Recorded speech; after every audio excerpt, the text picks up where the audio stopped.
She had lost her husband, her health, and seemingly her future.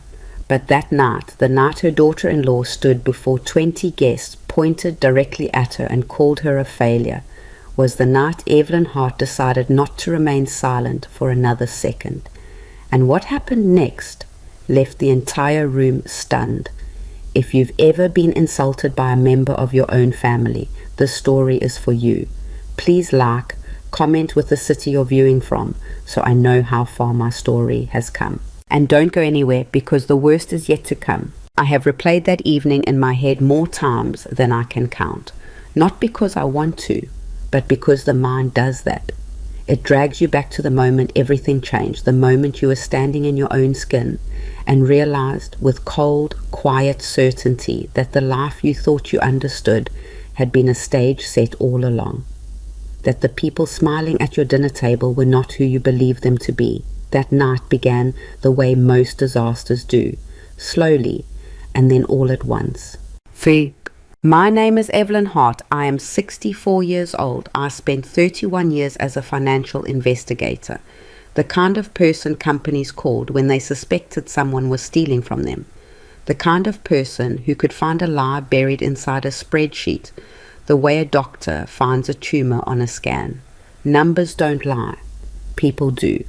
And I had built my entire career on knowing the difference, but grief has a way of dismantling you. When my husband George died 18 months before that dinner party, I did not fall apart dramatically. I did not scream or throw things or collapse at the funeral. I nodded at the right moments, accepted the casseroles neighbors brought, wrote the thank you notes. And then 3 weeks later, I sat down at my kitchen table at 2 in the morning and could not remember how to breathe. Not metaphorically. I mean, I genuinely forgot, for a terrifying second, the mechanical rhythm of inhale and exhale, as though grief had reached into my chest and unplugged something essential. My doctor called it complicated grief compounded by acute anxiety. She suggested I take time away from work. I did not argue. I had not the energy to argue about anything, so I stepped away. Retired technically, though the word felt wrong. Too tidy, too finished for what I was actually doing, which was surviving. One day at a time. One cup of coffee at a time. My son Nathan checked in by phone, mostly. He lived 40 minutes away in the house I owned. A 4-bedroom colonial in Whitmore Hills that George and I had bought as an investment property years before Nathan married. After the wedding, Nathan asked if they could live there while they got on their feet, and I had said yes, because he was my son, and because I believed, the way parents do, that getting on their feet was a temporary condition. That was 3 years before the dinner party. They had not gotten on their feet, or rather, one of them had, but not in the direction I assumed. The invitation came by text. Nathan's number, but I suspected immediately that Vanessa had typed it. Mom, we're hosting a dinner party Saturday. Small gathering of friends. We'd love for you to come. 7 o'clock. The punctuation was too precise for Nathan. He texted the way he spoke, casually, with run-on sentences and the occasional missing word. This message had been composed, reviewed, sent deliberately. I almost declined. I will admit that freely. There was a version of that Saturday night where I stayed home, ordered Thai food, watched an old documentary about financial fraud in the 80s, and went to bed at a reasonable hour. That version of Saturday was safe, ordinary, mine. But Nathan was my son, and I had not seen him in 6 weeks, which was the longest gap since he was born. So I said yes. I put on the navy dress George always liked. I drove the 40 minutes to Whitmore Hills, and I walked into the house that bore my name on the deed, and immediately understood that something had shifted. The place had been transformed. That was the only word for it. The modest, comfortable home I had furnished with care, the warm rugs, the reading chairs, the frame watercolors, had been replaced, or rather overwritten, with something aggressively expensive. New sectional sofa in cream leather, pendant lighting that probably cost more than my first car, a bar cart stocked with bottles I couldn't name, arranged like sculpture. flower arrangements that looked like they'd come from a high-end event florist. I stood in the entryway and thought, when did this happen? Evelyn! Vanessa appeared from the kitchen in a dress that probably cost 4 figures, her dark hair done in loose waves, her smile wide and practiced. You made it. Not Mom. She had never called me Mom. In 3 years of marriage to my son, the word had never once crossed her lips. I had noticed that early and chosen, as I had chosen so many things with Vanessa, not to press it. I made it, I said. The house looks different. We've been redecorating. She waved her hand as though the conversation were already over. Come in, come in. Nathan's getting drinks. There were 22 people in my house that night. I know because I counted them eventually out of the particular habit of someone who spent decades noting details. 22 people in rooms that I owned, eating food I had not been consulted about, drinking wine that Vanessa had selected, in a home that still carried, somewhere in its walls, the memory of the conversations George and I had when we purchased it. Nathan found me near the fireplace. He looked thin, thinner than I remembered, and there was something careful in the way he moved, a kind of watchfulness I didn't like. Mom, he hugged me and I held on a beat longer than usual. You look tired, I said quietly. I'm fine. The answer came too fast. I'm really glad you came. Vanessa's been planning this for weeks. I can tell. He laughed a little awkwardly and handed me a glass of something sparkling. Try to have fun, okay? She's been stressed about it. I wanted to ask, stressed about what exactly? But the room was full of strangers and Nathan was already being pulled towards someone across the room. And so I stood with my sparkling drink and observed. Observation is something I am genuinely good at, 31 years of it. I can watch a room the way other people watch a movie, tracking the subplots, noticing who looks where, who avoids whom, who performs and who simply exists. What I saw that night made the back of my neck prickle. Vanessa moved through that gathering like a politician working a room. She touched arms, laughed at just the right volume, leaned in conspiratorially with certain guests in a way that made them feel chosen. She was magnificent at it, actually. I can say that now, even with everything that came after. She was one of the most precisely calibrated social performers I had ever watched. But there was a seam, a small, almost invisible seam in the performance. Every time someone asked directly about her business, she ran a yoga studio or claimed to, she redirected the conversation in under 12 seconds. I timed it twice. A bright laugh, a pivot to someone else's project or accomplishment, a refill of wine. Smooth and total. The mark of someone who had practiced the deflection until it felt instinctive. I filed that away, said nothing. Ate the dinner, which was catered, not cooked, another detail I noted, and made conversation with a pleasant couple on my right, who asked what I did and accepted retired without probing. It was after the main course that the evening came apart. Vanessa was at the far end of the table. I had not been seated near Nathan. His wife had arranged the seating, and from where I sat, I had a clear view of her holding court with 4 of her friends, women who laughed at everything she said with the synchronized enthusiasm of people auditioning for approval. I don't know precisely what started it. I know that Vanessa's voice had been rising incrementally for 20 minutes, not in anger, but in performance, in the particular escalation of someone who has had enough wine to become bolder than their best self. And I know that at some point the conversation at her end of the table turned toward work, toward success, toward the comfortable self-congratulation of people who equate income with worth. And then Vanessa looked down the length of the table at me. Evelyn, she said, and something in the way she said my name made the nearby conversations falter and quiet. Not because she had shouted. She hadn't.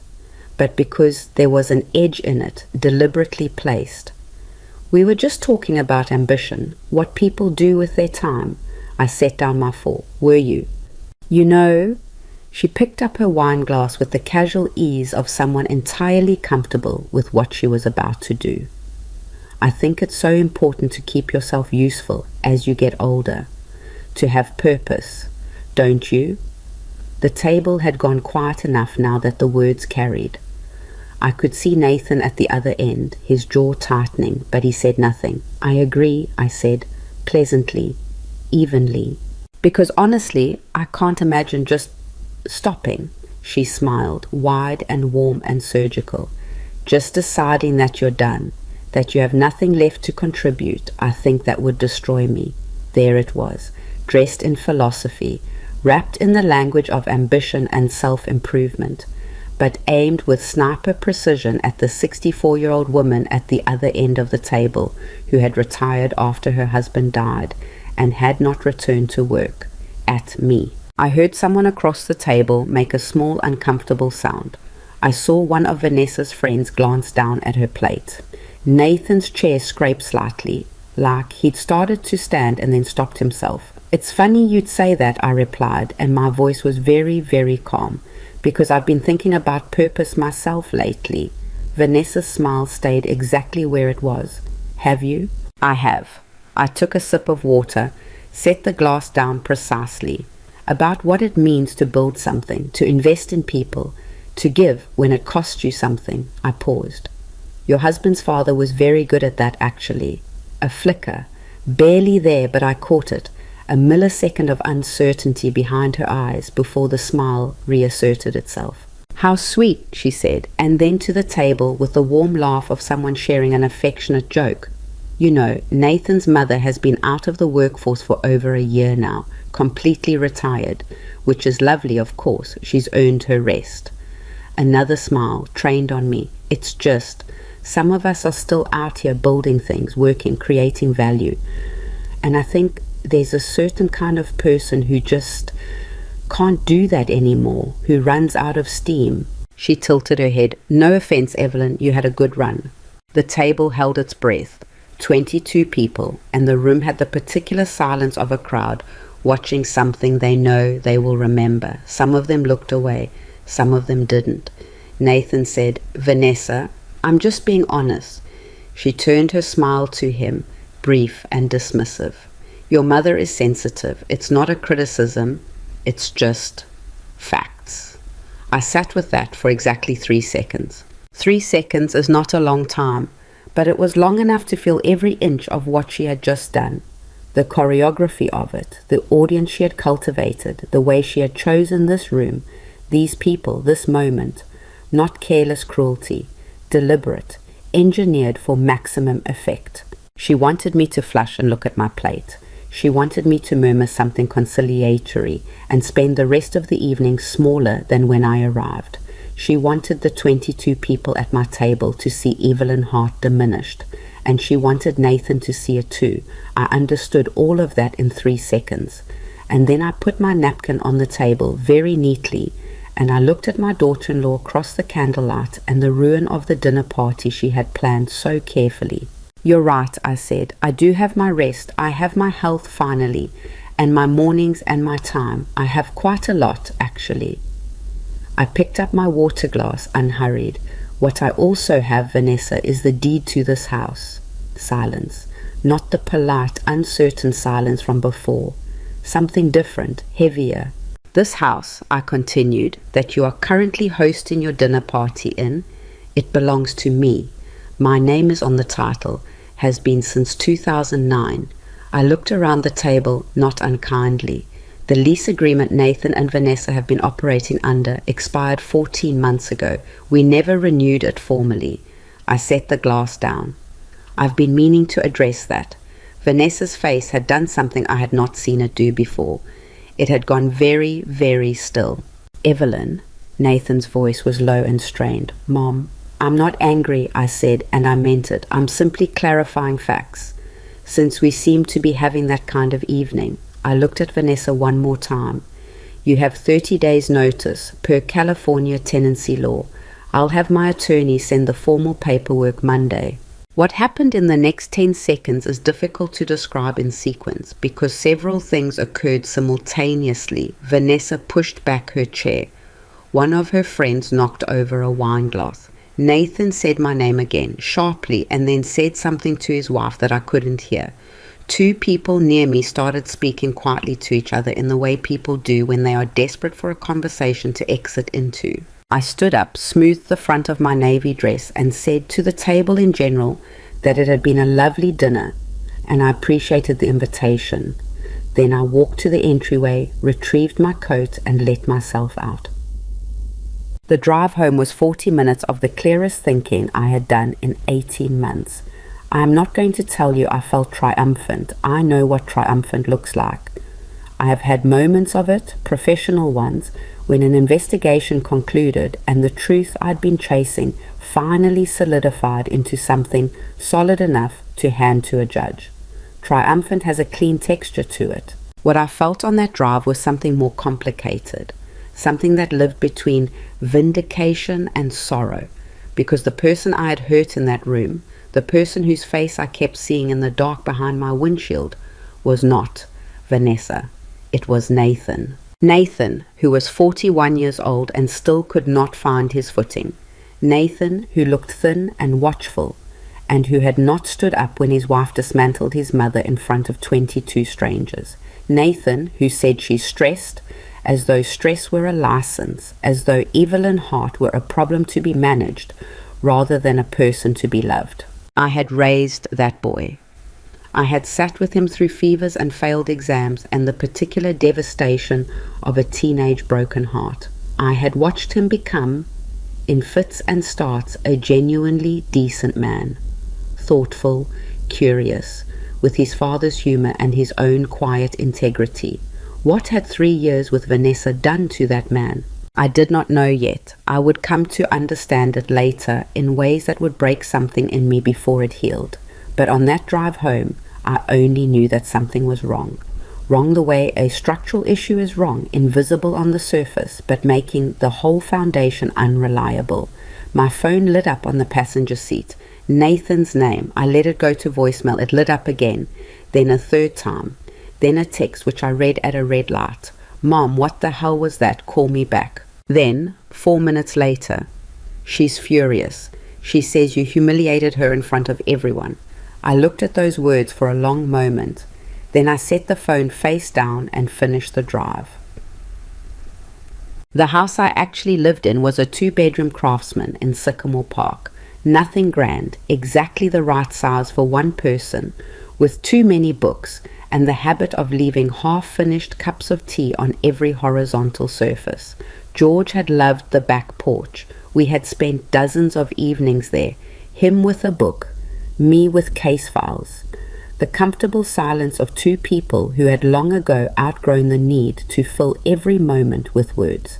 I sat on that porch for a long time that night. Not thinking exactly, more like letting the evening settle, the way you let sediment settle in water, waiting for the stirred up stuff to drift back down, so you can see what's actually at the bottom. What I saw at the bottom was this. I had not planned to say what I said at that table.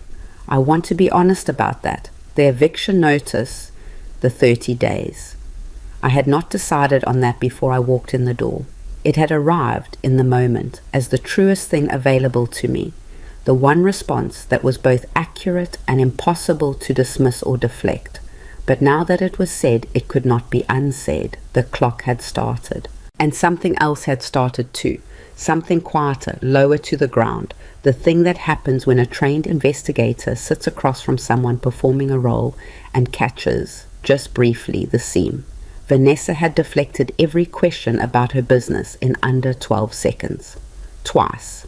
The house had been redecorated with money that didn't match the income picture Nathan had described in vague terms months ago. The catered dinner, the florist flowers, the sculpture bar of expensive liquor, the careful, practiced 22-person audience for a public humiliation that had been too precise to be spontaneous. I sat with all of that on the back porch where George used to read, and I thought about what I knew about people who perform, about the particular energy of someone managing a story rather than living one. I was not suspicious yet, not fully. What I was at that point was awake, really awake, for the first time in a long time.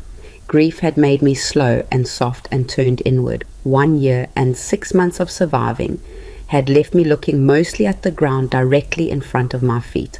I had stopped noticing the horizon, but Vanessa Cole, in all her engineered cruelty, had just done something she certainly hadn't intended. She had reminded me of who I was. Okay. Nathan showed up at my door the next morning at 8:45. I had not slept much, which was not unusual for me anymore, and I was on my second cup of coffee when I heard the car in the driveway.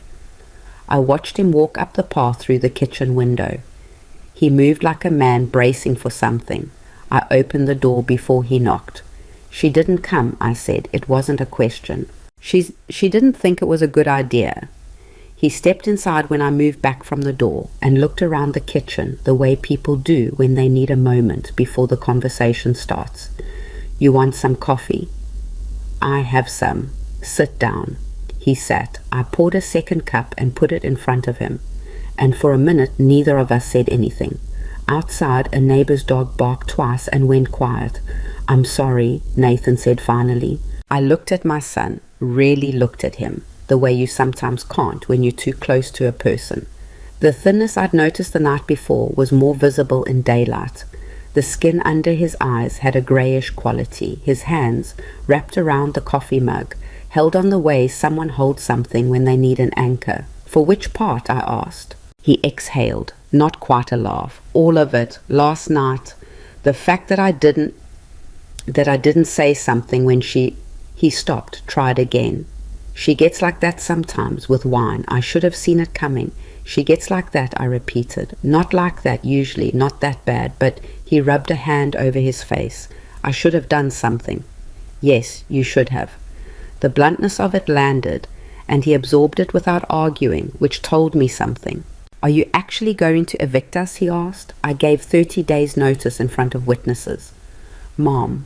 "Nathan." I set down my cup. "That house has carried you for 3 years, and I have done that gladly because you're my son, and I wanted you to have a good start. But what I watched last night was not a good start. What I watched was a woman who believes she is untouchable in a house she does not own, speaking to your mother like she is something to be removed from the table." I kept my voice level. "I am not doing that anymore." Nathan stared at his coffee. "She'll never forgive you." "I'm not asking her to. She's going to make my life very difficult." The phrasing hit me oddly. Not "this will be hard" or "we'll have to figure something out." Not any of the things a man in a marriage says about a shared challenge. She's going to make my life very difficult. As though they were two separate systems, as though Vanessa was something that happened to Nathan, rather than a choice he had made and continued to make. "Nathan," I said carefully, "are you okay?" He looked up. "What?" "Are you okay?" A pause that lasted slightly too long. "I'm fine." There it was again, the too quick answer, the same 2 words, he'd used the night before. I didn't push. Not then. He wasn't ready, and I knew enough about the particular pride of a son to understand that forcing it would only build a wall between us, but I thought about that pause for a long time afterward. The formal notice went out Monday morning as I had promised. My attorney, a woman named Rebecca Lawson, who I had worked with on several professional matters over the years, brisk and thorough and unimpressed by drama, drafted the paperwork over the weekend when I called and explained the situation. 30 days from Saturday, she confirmed. Yes, she'll fight it, probably. Do you want to add conditions, a grace period for? No conditions, clean notice. I thought for a second. Make sure it's airtight, Rebecca. I don't want any procedural gaps. There was a brief silence on her end. Evelyn, what aren't you telling me? I considered that. Nothing yet, I said. I'll call you when I have something. The papers were served Tuesday. I received a photograph of the certified mail receipt from Rebecca's office and held it for a moment, feeling the weight of the thing I had set in motion. It was not comfortable. Nothing about dismantling 3 years of status quo is comfortable, regardless of how justified it is. My phone rang 20 minutes later. Not Nathan this time, Vanessa. I answered it, which surprised her. I could hear it in the slight pause before she spoke. You served us papers. Her voice was controlled in the way of someone actively managing their temperature. I did. This is harassment. It's a legal eviction notice. You can verify the language with your own attorney if you'd like. You did this because you're humiliated, because you couldn't handle what I said. I let that sit for a moment. Then, Vanessa, I have been a financial investigator for 31 years. I have testified in federal proceedings. I have sat across from executives who stole millions and watched them try to reframe their crimes as misunderstandings.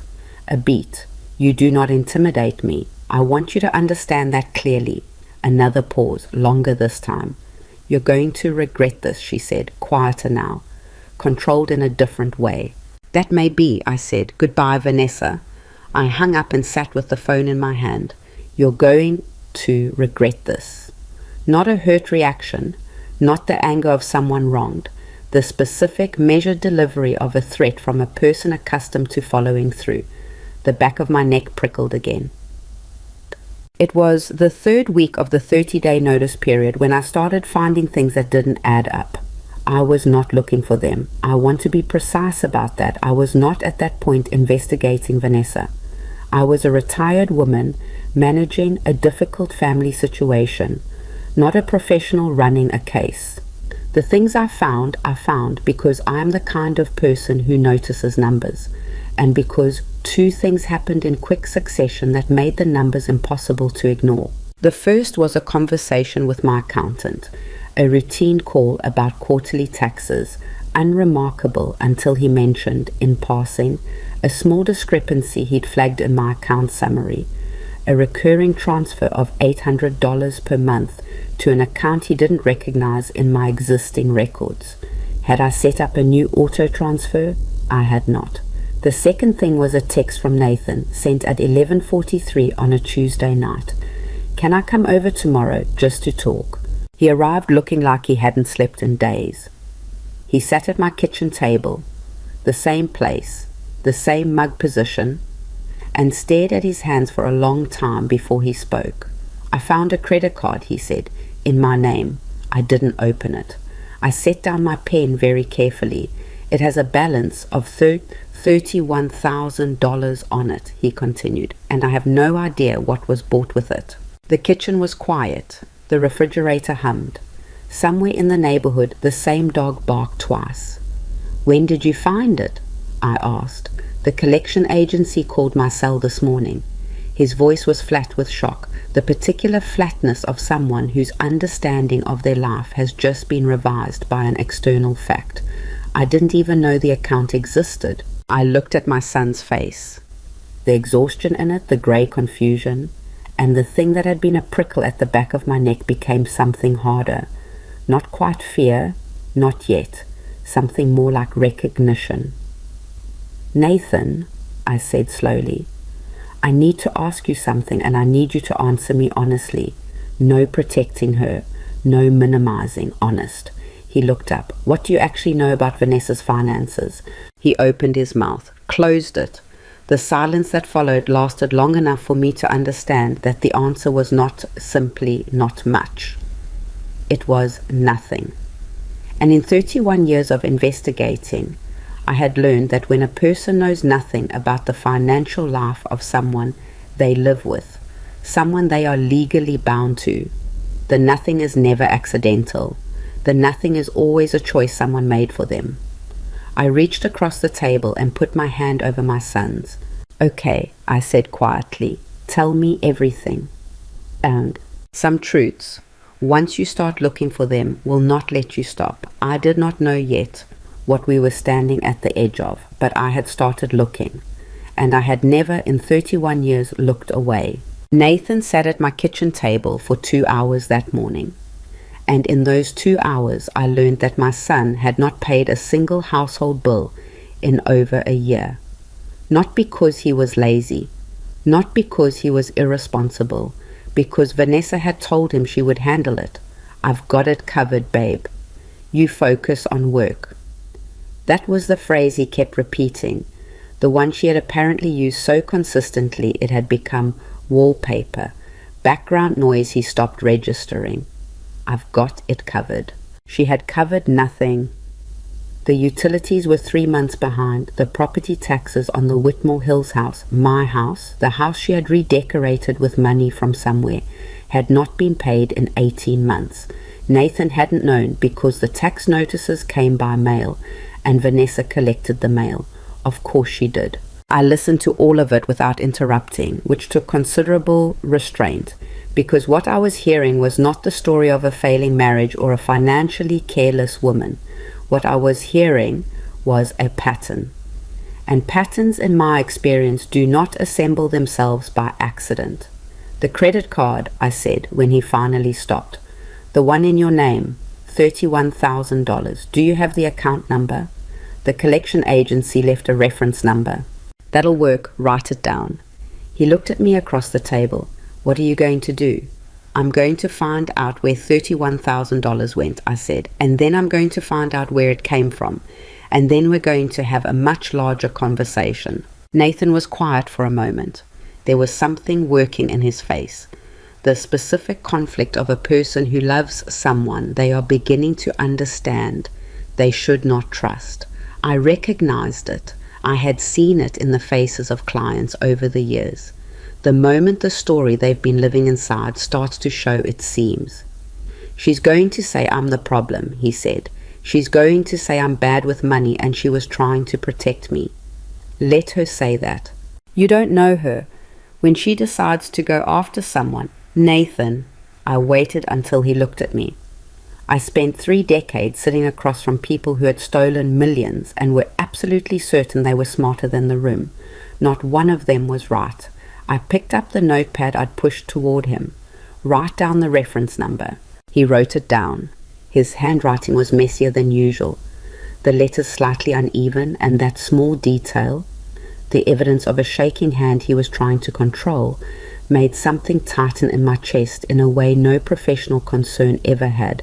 This was my child. Whatever was coming, I was going to have to be both the investigator and the mother simultaneously, and those two things do not always want the same things. After he left, I sat for a long time at the table, the notepad in front of me, and I thought about what I was about to do.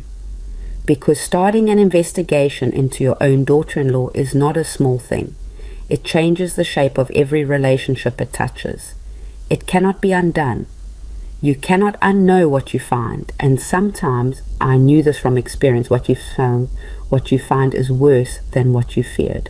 I picked up a pen, I opened my laptop, I started. The credit card was the first thread. I pulled it carefully, the way you pull a thread when you don't yet know how deeply it's woven into the fabric. The collection agency's reference number led to an account issued 14 months ago through a mid-tier bank. Nathan Hart listed as the primary card holder at the Whitmore Hills address. The purchases, when I eventually obtained the full statement through a process that took 3 days and required Nathan's written authorization, read like a second life. Hotels in cities Nathan had never mentioned visiting, wire transfers to a personal account that was not the joint account he shared with Vanessa, restaurant charges and amounts that suggested tables of 6 or more on evenings Nathan had told me he'd worked late. Someone had been living a life on Nathan Hart's credit, and that someone had not been Nathan Hart. I cross-referenced the hotel dates against Nathan's work calendar, which he'd given me access to without fully understanding why I was asking.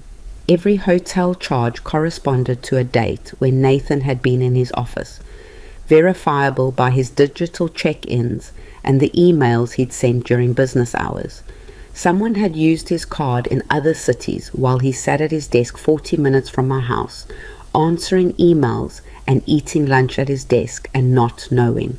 I sat back from my laptop and pressed my fingers against my closed eyes. The $800 monthly transfer from my own accounts, the one my accountant had flagged, I traced it to an account registered to a business called Serenity Flow LLC. Vanessa's yoga studio operated under that name. I had known that. What I had not known was that Serenity Flow LLC had been pulling automated transfers from an account of mine that was linked to the Whitmore Hills Properties utility management system, a link I had set up years ago for maintenance convenience and forgotten about entirely. Vanessa had found it. She had found a door I had left unlocked and walked through it every month for at least 11 months that I could confirm. 11 months. $800 a month. Nearly $9,000 moved quietly from my account to hers while I was grieving, while I was barely functional, while I was not looking. I did not feel anger right away. What I felt first was something colder and more clinical, the specific focus that used to settle over me in the middle of a complicated investigation, when the pieces start connecting and the picture begins to emerge. The anger would come, but first came the clarity. I made a list. I am a person who makes lists when the situation is complicated, who believes that writing things down is its own form of discipline. It forces you to be precise, to name things accurately rather than letting them stay impressionistic and emotionally manageable. I wrote down what I knew. I wrote down what I could verify. I wrote a third column for what I suspected and had not yet proven. The third column was longer than the other two combined. Rebecca Lawson called me back that evening after I'd left her a message flagging the financial irregularities. "Evelyn," she said, with the particular tone she used when a situation had escalated past what she'd originally been briefed for, "are you telling me this has gone from an eviction to potential financial fraud?" "I'm telling you the eviction was the smallest thing on the table," I said. "I need you to make sure that whatever I find is documented in a way that will hold up." A pause. I could hear her thinking. "What are you using to access these records?" "Nathan's authorization. Everything I've pulled, he's consented to." "Good. Keep it that way. Don't touch anything that isn't in your name or that Nathan hasn't explicitly authorized. I don't want anything thrown out on a procedural issue." "I know how evidence works, Rebecca." "I know you do. I'm saying it for the record." Another pause. "Evelyn, be careful. People who build financial schemes don't always respond reasonably when they realize someone's dismantling them." I thought about Vanessa's voice on the phone. "You're going to regret this." The specific, measured quality of it. "Noted," I said. What happened next was partly intentional and partly not. I had started running basic background searches on Vanessa. Standard practice, the kind of thing any investigator does early in a process, pulling public records to establish a baseline. Name, address history, business registrations, any court records. Routine. What was not routine was what the searchers returned, or rather, what they didn't return. Vanessa Cole's digital footprint prior to 6 years ago was almost non-existent. No credit history before 6 years ago. No address listings before 6 years ago. The yoga studio had been incorporated 5.5 years ago. The social media profiles that presented her life so completely, the curated photographs, the lifestyle content, the wellness posts, went back exactly 5 years and 11 months, as though she had materialized from nothing just before she met Nathan. People do not materialize from nothing. I know this with absolute professional certainty. Everyone leaves traces. Everyone has a history that exists in records somewhere. School enrollments, prior addresses, employment files, the small bureaucratic residue of a life lived in one country under one name. The absence of those traces is not a neutral fact. The absence is its own evidence. I stared at my screen for a long time. Then I made a phone call to a former colleague, a man named Douglas Firth, who had spent 20 years in financial crimes and now consulted privately. I had worked 2 cases with Douglas years ago and trusted his judgment completely. "I need a favor," I told him. "Off the record for now. I'll explain everything, but I need a second set of eyes on something." "Send it," he said. I sent him what I had. The credit card analysis, the transfer records, the background search results with the gap noted, the property tax delinquency, the hotel dates cross-referenced against Nathan's calendar. He called me back in 40 minutes. "Evelyn," he said, "I know. This is not a careless woman who overspends. I know. This is structured. Whoever built this knew what they were doing. The auto transfer exploit on the utility account, that's not something you stumble onto. You have to know to look for it. Yes. And the credit history gap, he paused. I could hear him clicking through the documents. That doesn't happen accidentally. That's someone who started over. The words landed in the quiet kitchen with a weight that was hard to describe. Started over. 2 words that could mean a dozen innocent things in other contexts. In this context, they meant something else. They meant a person who at some point in the past had made a decision to erase one version of themselves and construct another. I need to know who she was before, I said. That's going to take more than background searches. I know, I'm not asking you to do it tonight. I'm asking if you'll help me. A beat. Yeah, he said. I'll help you.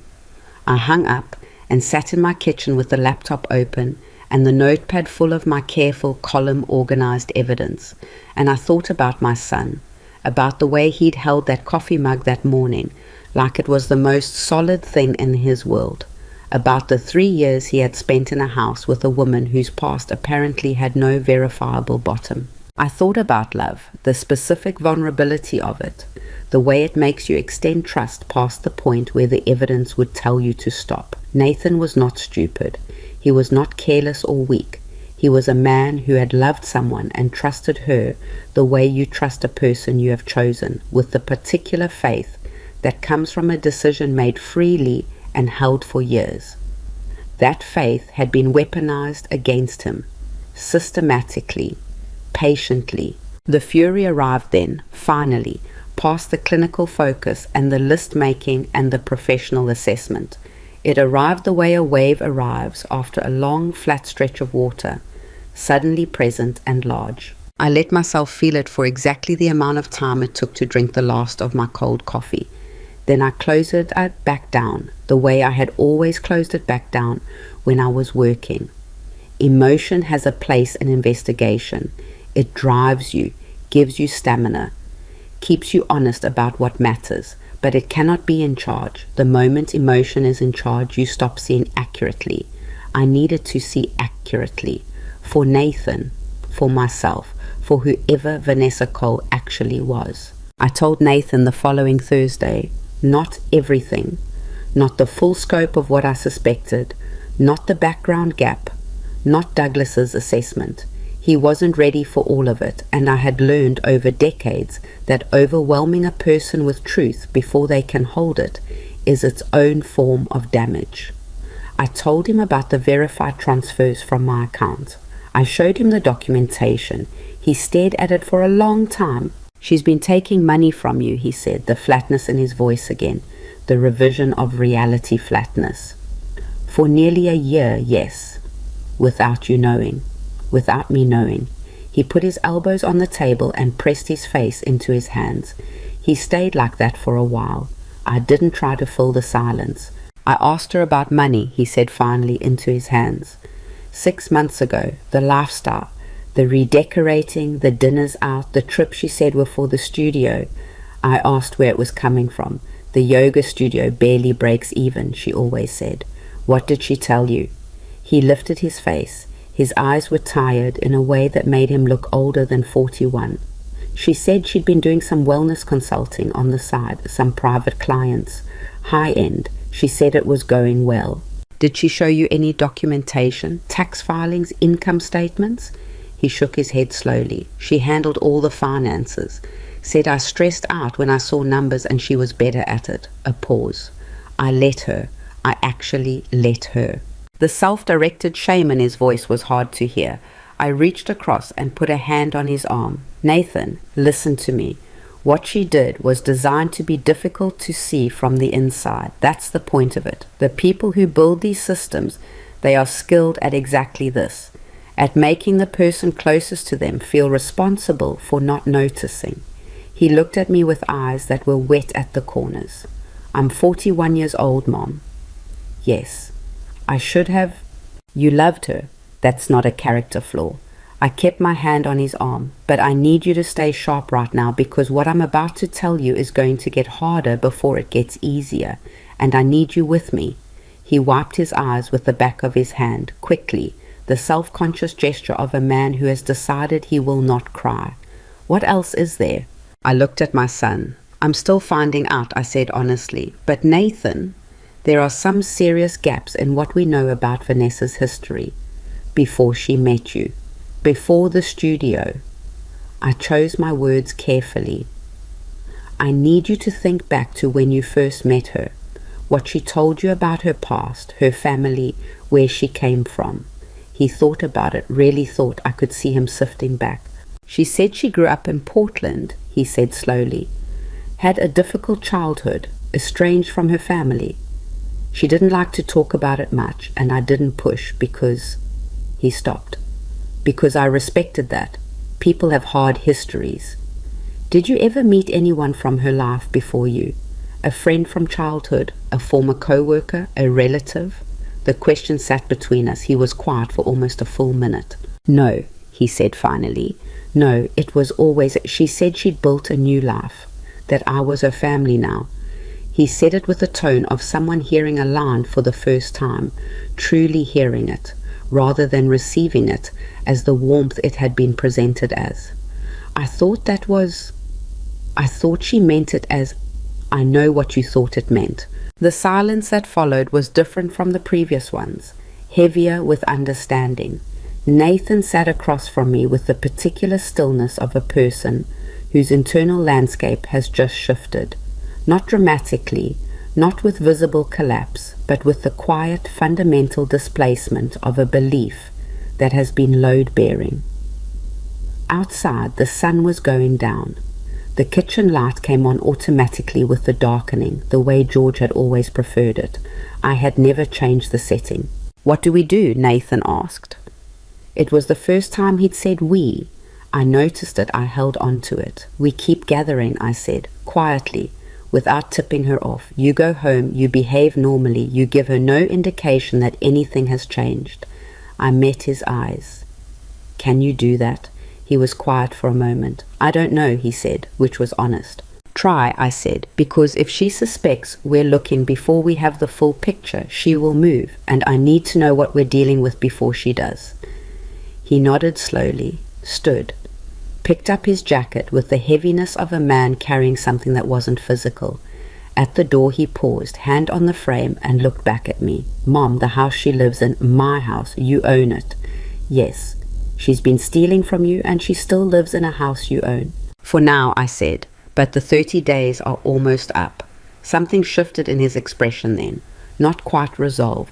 It was too worn around the edges for resolve, but the beginning of it, the first structural piece of a decision going into place. He nodded once and left. I stood in the empty kitchen for a moment, in the light that came on the way George always liked it, and I thought about the word Vanessa had used on the phone. Regret. The absolute certainty of someone who believes they are holding all the cards. She hadn't looked at the deck clearly. She had missed one. The retired woman she had dismissed as irrelevant. The grieving, tired, unemployed failure at the other end of the dinner table had spent 31 years learning exactly how people like Vanessa Cole built their castles, and exactly how those castles fall. Douglas called me on a Tuesday morning, 11 days after I'd sent him the files. I was on my back porch with coffee going cold beside me, watching a pair of sparrows argue over the feeder George had installed the spring before he died. I had been meaning to take it down. I never did. I found her, Douglas said. 3 words. No preamble. That was Douglas. Economy of language, maximum precision. It was why I had trusted him for 20 years. Tell me, I said. Her name isn't Vanessa Cole, or it is technically now. She had it legally changed 4 years before she met Nathan. But she was born Serena Vale. Grew up in Tucson, Arizona. She has a record, Evelyn, not minor stuff. I set down the coffee cup very carefully, as though the steadiness of that small motion could hold the rest of me in place. How bad? I asked.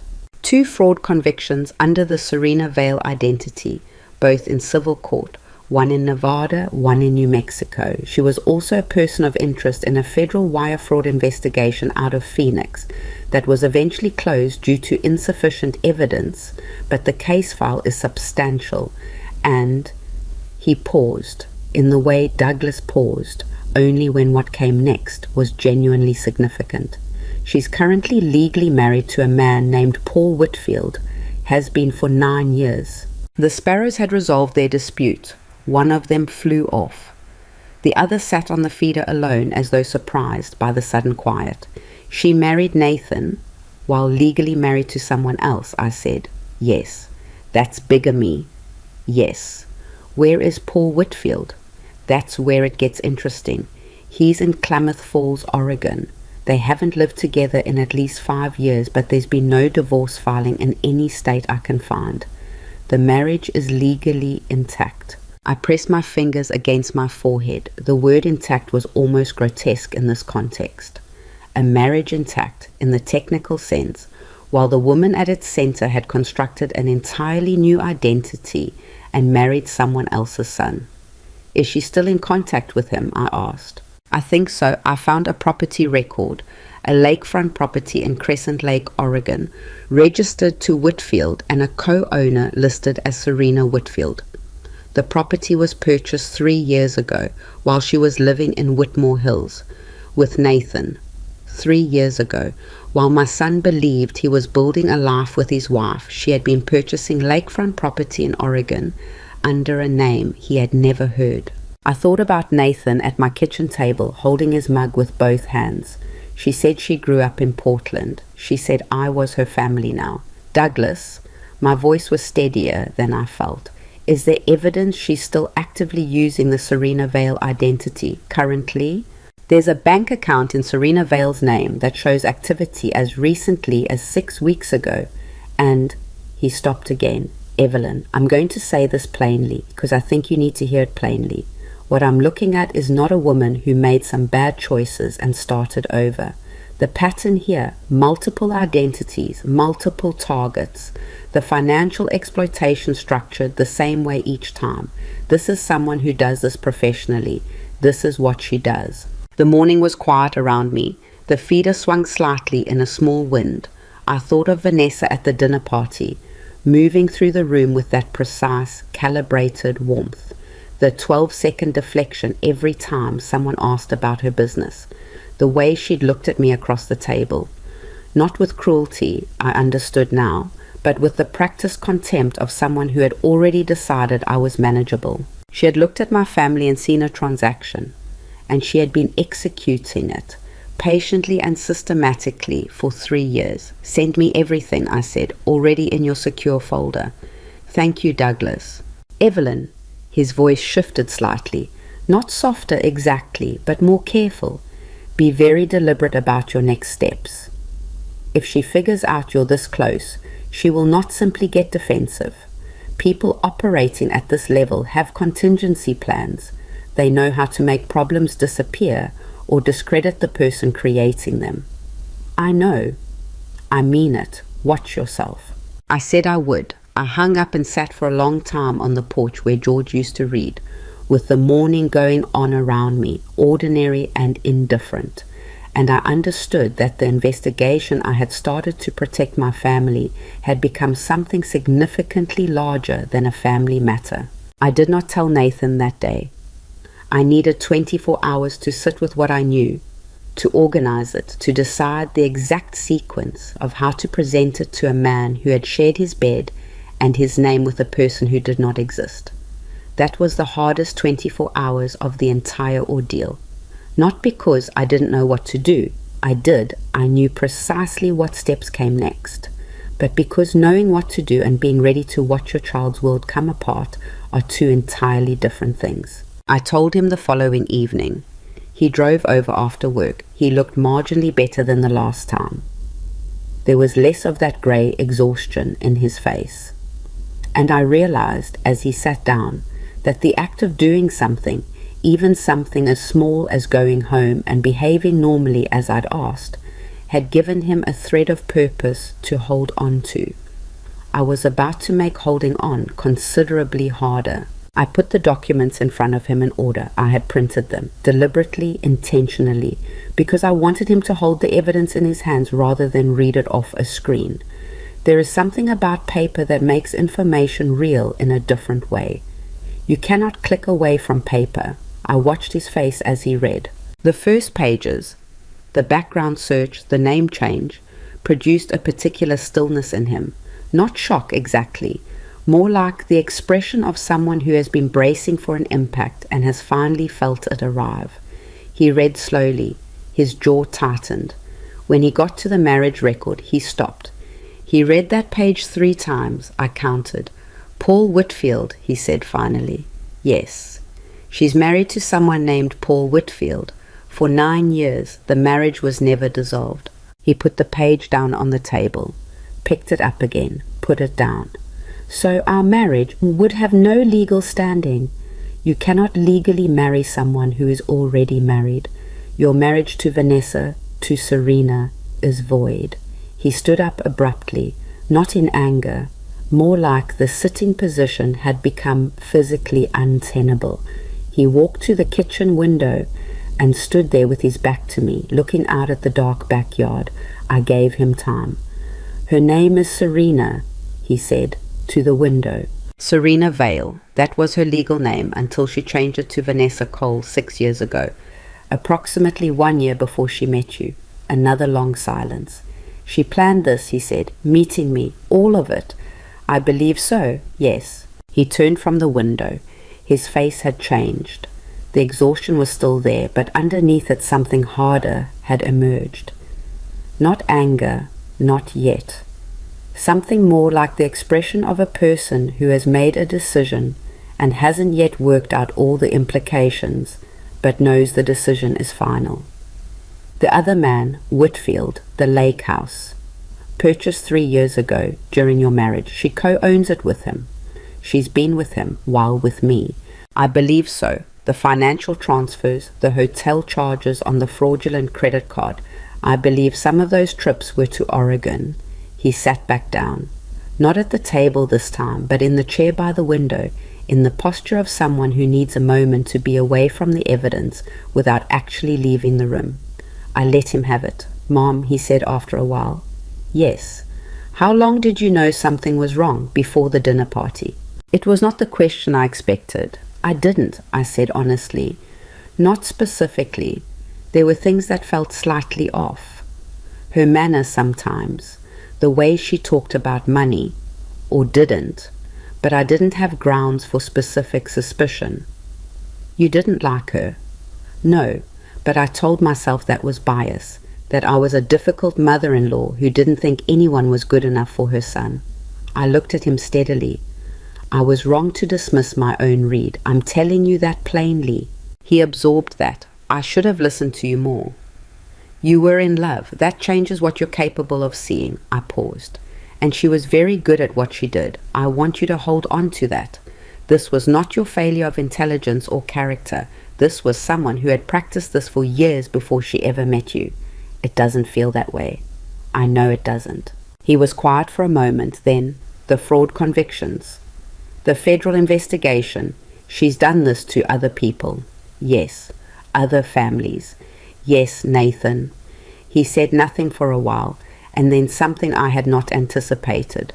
He laughed, short and humorless, barely a sound at all, more like the physical expression of an irony too large to process any other way. She called you a failure, he said. She did. In front of 22 people, she called you a failure, and you had just spent 31 years catching people exactly like her. Something like that. He shook his head slowly, and I saw it then. The first real crack in the shock. The first place where something other than numbness was working through. It was grief. That was what it looked like underneath all the rest. Plain, uncomplicated grief for a life he had believed in. I knew that grief. I was still learning to carry my own version of it. Okay, he said finally. What do? We go to Rebecca tomorrow. We lay out everything we have. and we bring in federal authorities because what Serena has done crosses state lines and involves wire fraud and identity-based crimes that are federal in nature." He nodded slowly. "And Vanessa, Serena, she still doesn't know we know. She knows I'm watching. She knows things have changed since the dinner party, but she doesn't know the scope of what we've found. Not yet. How long do we have before she figures it out?" That was the question that had been sitting at the back of my mind since Douglas's call. People like Serena Vale, experienced, operational, with contingency plans, don't wait to be caught. They move first. They have an instinct for when the ground is shifting beneath them, developed over years of situations that required exactly this kind of survival calculation. "I don't know," I said. "Not long. I was right about that. I just didn't know how right." 3 days later, on a Friday afternoon, my bank called to notify me of an unusual access attempt on one of my primary accounts. Not the utility management account Serena had been quietly draining. One of my personal accounts, the one that held the bulk of my liquid savings. The attempt had been blocked by the bank's fraud detection system, but someone with detailed knowledge of my personal information, enough to pass the initial security questions before the system flagged the behavioral anomaly, had tried to access it. I sat in my car in the bank's parking lot after that call, gripping my phone, and understood two things simultaneously. First, that Serena had been collecting my personal information for longer than I had realized, gathering it the way a professional gathers resources, slowly and without drawing attention, against the day she might need it. Second, that she was beginning to move. Whatever contingency she had been holding in reserve, she was starting to use it. I called Rebecca from the parking lot. "We need to move the timeline up," I said. "How much?" "Significantly." I told her about the access attempt. I could hear her typing as I spoke. "Okay, I'm calling the federal contact I have at the Financial Crimes Division. We've been building toward this, but I can push for an expedited preliminary meeting." A pause. "Evelyn, before I make this call, I need to ask you something directly. Everything you and Douglas have gathered, is it clean? All of it?" "All of it. Nathan's authorization covers his financial records. The background search is public record based. The bank account access attempt is documented by the bank itself. There's nothing in our evidence chain that she can challenge on procedural grounds." "Good." More typing. "I'll call you in 2 hours." She called back in 90 minutes. The meeting was scheduled for Monday, but Saturday happened first. Nathan called me at 7 in the morning before I'd finished my first cup of coffee. His voice had a quality I had not heard in it before, something between controlled fury and genuine fear, two things that don't often coexist, and whose combination tells you, when you hear it, that something has moved from bad to worse. "She found the documents," he said. My stomach dropped. "The printed copies I gave you. I thought I'd locked them in my car. She must have, I don't know when she..." He stopped, collected himself. "She confronted me at 6 this morning. I've never seen her like this, Mom. It was..." He paused again. "She wasn't scared. That's what I need you to understand. She wasn't panicking. She was calculating." "What did she say?" "She said the documents were fabricated, that you'd hired someone to forge them to destroy our marriage because you've always hated her." She said. He exhaled. "She said she was going to call an attorney today, that she was going to petition the court to have you declared mentally incompetent." The word landed with a kind of precision that told me it had not been chosen carelessly. Mentally incompetent, not crazy, not vindictive. The specific legal term, the specific mechanism, because a woman declared mentally incompetent loses control of her finances, her legal decisions, her capacity to act as a witness. Serena Vale had done her research. "She's going to try to take your money," Nathan said, and his voice broke slightly on the last word, the control finally cracking just enough to let the fear through. "Your savings, your assets. She's going to try to..." "Nathan..." My own voice was very steady. I had made it that way deliberately because one of us needed to be. "Listen to me. She can petition. That is her right. but a competency petition requires medical evaluation, legal representation on my side, a hearing. It is not something that happens quickly or easily to a woman who is, by every objective measure, entirely competent. I paused. This is her move, the one Douglas warned me about. She is trying to discredit the person who is building a case against her before that case reaches anyone who can act on it. What do? You get out of that house today, right now. Take your documents, take your personal identification, take anything you can't replace, and you come here. Don't argue with her. Don't explain. Don't give her anything to work with. She'll say, I abandoned. Rebecca will handle what she says. Nathan, I stopped.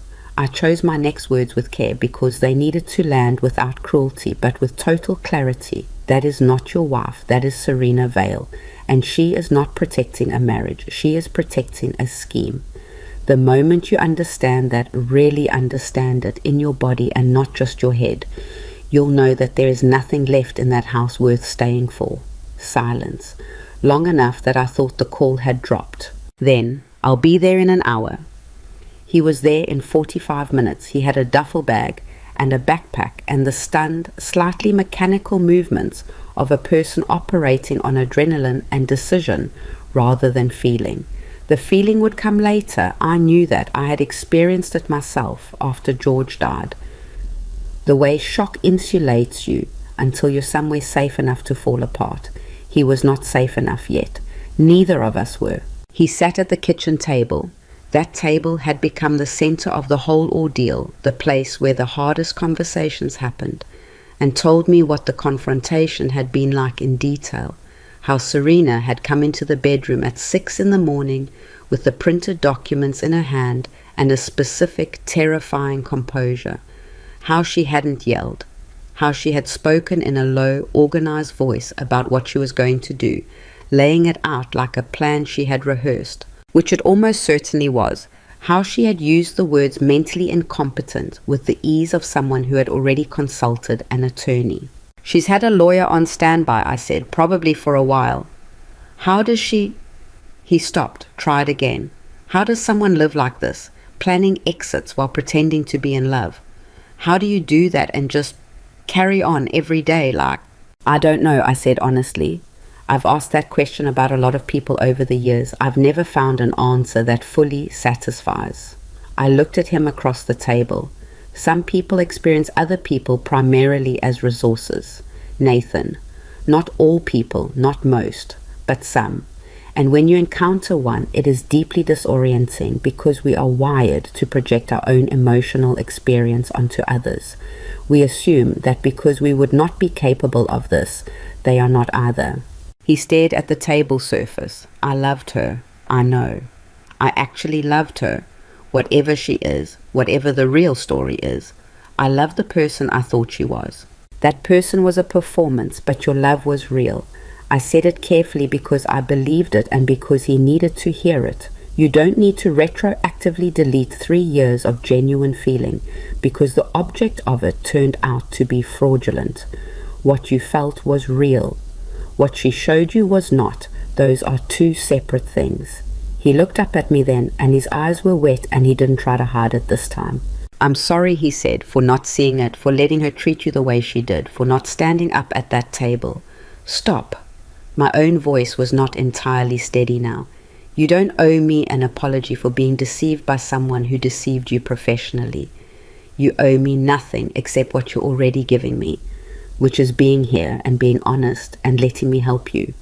I reached across the table again. Same gesture as before, hand over his. That's all I need from you.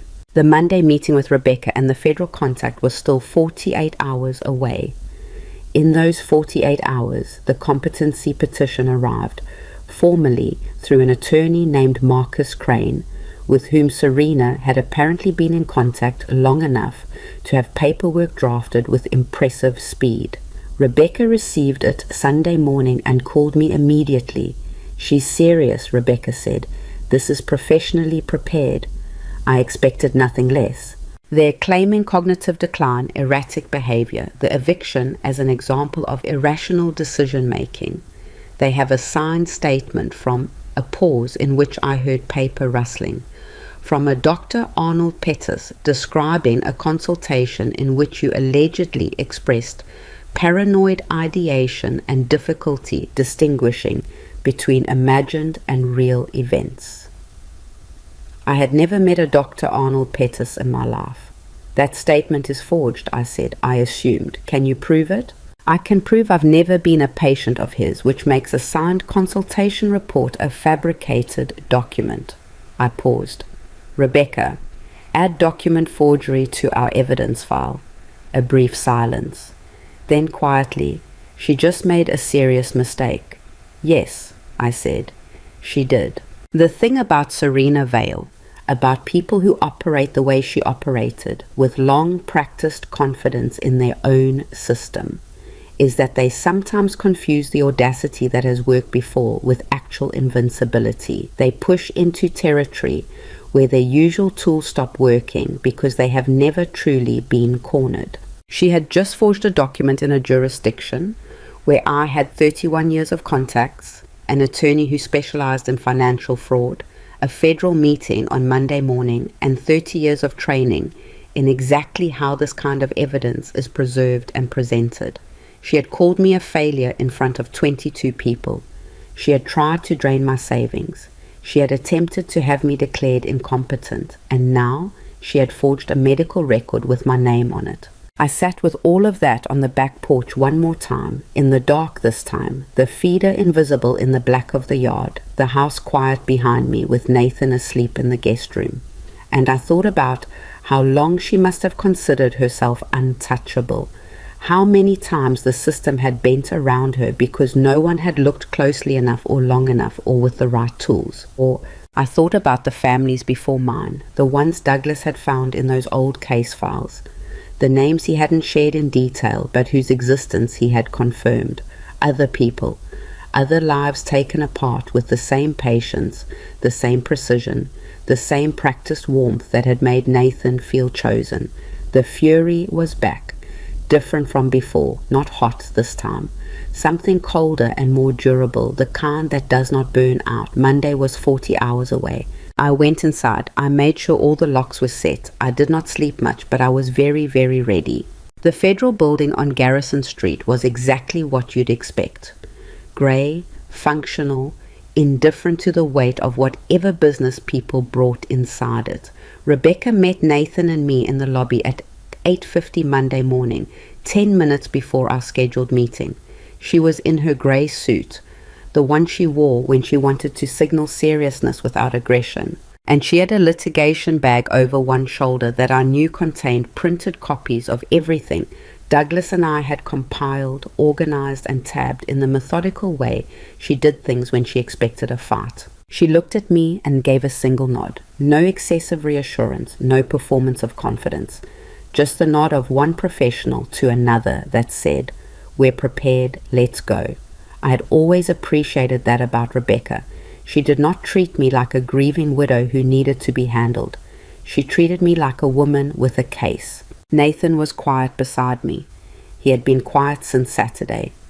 Not the stunned quiet of the first days, but a more deliberate stillness, the kind that comes when someone has made peace with an ugly truth and is now simply moving through what needs to be done. His jaw was set. His eyes were clear. I had watched him, over the past 48 hours, make the transition that I had hoped he'd make, from a man trying to reconcile what he believed with what the evidence showed, to a man who had simply accepted the evidence. That transition is not small. It costs something real. But once it happens, it is solid. The federal agent assigned to our case was a woman named Special Agent Diane Rourke, and she was nothing like the federal agents I had worked with earlier in my career, the ones who had the particular energetic impatience of people who believed every room would run more efficiently if they were in charge of it. Rourke was in her late 40s, measured, with the kind of listening quality that made you feel your words were being precisely filed rather than simply heard. She shook my hand, shook Nathan's, gestured to the chairs across from her desk and said, "Walk me through it from the beginning. Don't skip the parts that seem minor." So I did. I walked her through all of it. The dinner party, the financial irregularities, the credit card, the background gap, Douglas's findings, the Serena Vale identity, Paul Whitfield, the lake property, the forged medical document. I spoke for 40 minutes with the compact precision of 31 years of professional testimony, and Rourke listened without interrupting except twice, both times to ask a clarifying question that told me she was tracking it closely. When I finished, she looked at the evidence binder Rebecca had placed in front of her and was quiet for a moment. "The forged medical document," she said. "You have confirmation the physician doesn't exist?" Dr. Arnold Pettis has no medical license registered in the state or the two adjacent states, no DEA number, no malpractice insurance record, no board certifications. The letterhead on the document uses a real hospital's name, but the formatting is inconsistent with their actual stationery. Rebecca's office verified that with the hospital's legal department Friday afternoon. Rourke wrote something down. "And the prior convictions under the Serena Vale identity, you have the civil case numbers?" "In the binder, tab 4. She flipped to tab 4, read for a moment. "The Phoenix federal investigation, what was the basis for closure?" "Insufficient witness cooperation. 2 of the 4 complainants withdrew statements," which I paused. "In my experience, when complainants withdraw in financial fraud cases, it is either because they have been paid off or because they have been threatened. I cannot prove which in that case." Rourke looked up at me. "But you have an opinion." "I always have an opinion," I said. "I try not to let it outrun the evidence." Something shifted slightly at the corner of her mouth. Not quite a smile, but adjacent to one. "Ms. Hart, I want to tell you something. We've had a file open on a pattern of activity associated with the Serena Vale identity for approximately 14 months.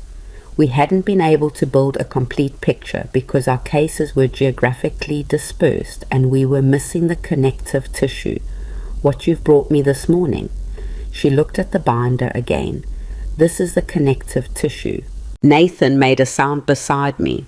Not a word, just the small involuntary exhale of someone absorbing the full scale of something they'd been moving through without seeing the whole shape. "She's been doing this to other families," he said. His voice was controlled, but only just. "We believe so. We're not at liberty to share details of an ongoing investigation, but I can tell you that what you've experienced is not isolated." He sat with that for a moment. "How many people?" "Nathan," Rebecca's voice was quiet but firm, "that's outside. It's okay." Rourke looked at him directly. "Enough that what you're doing here matters, not just for you." He nodded once, said nothing more.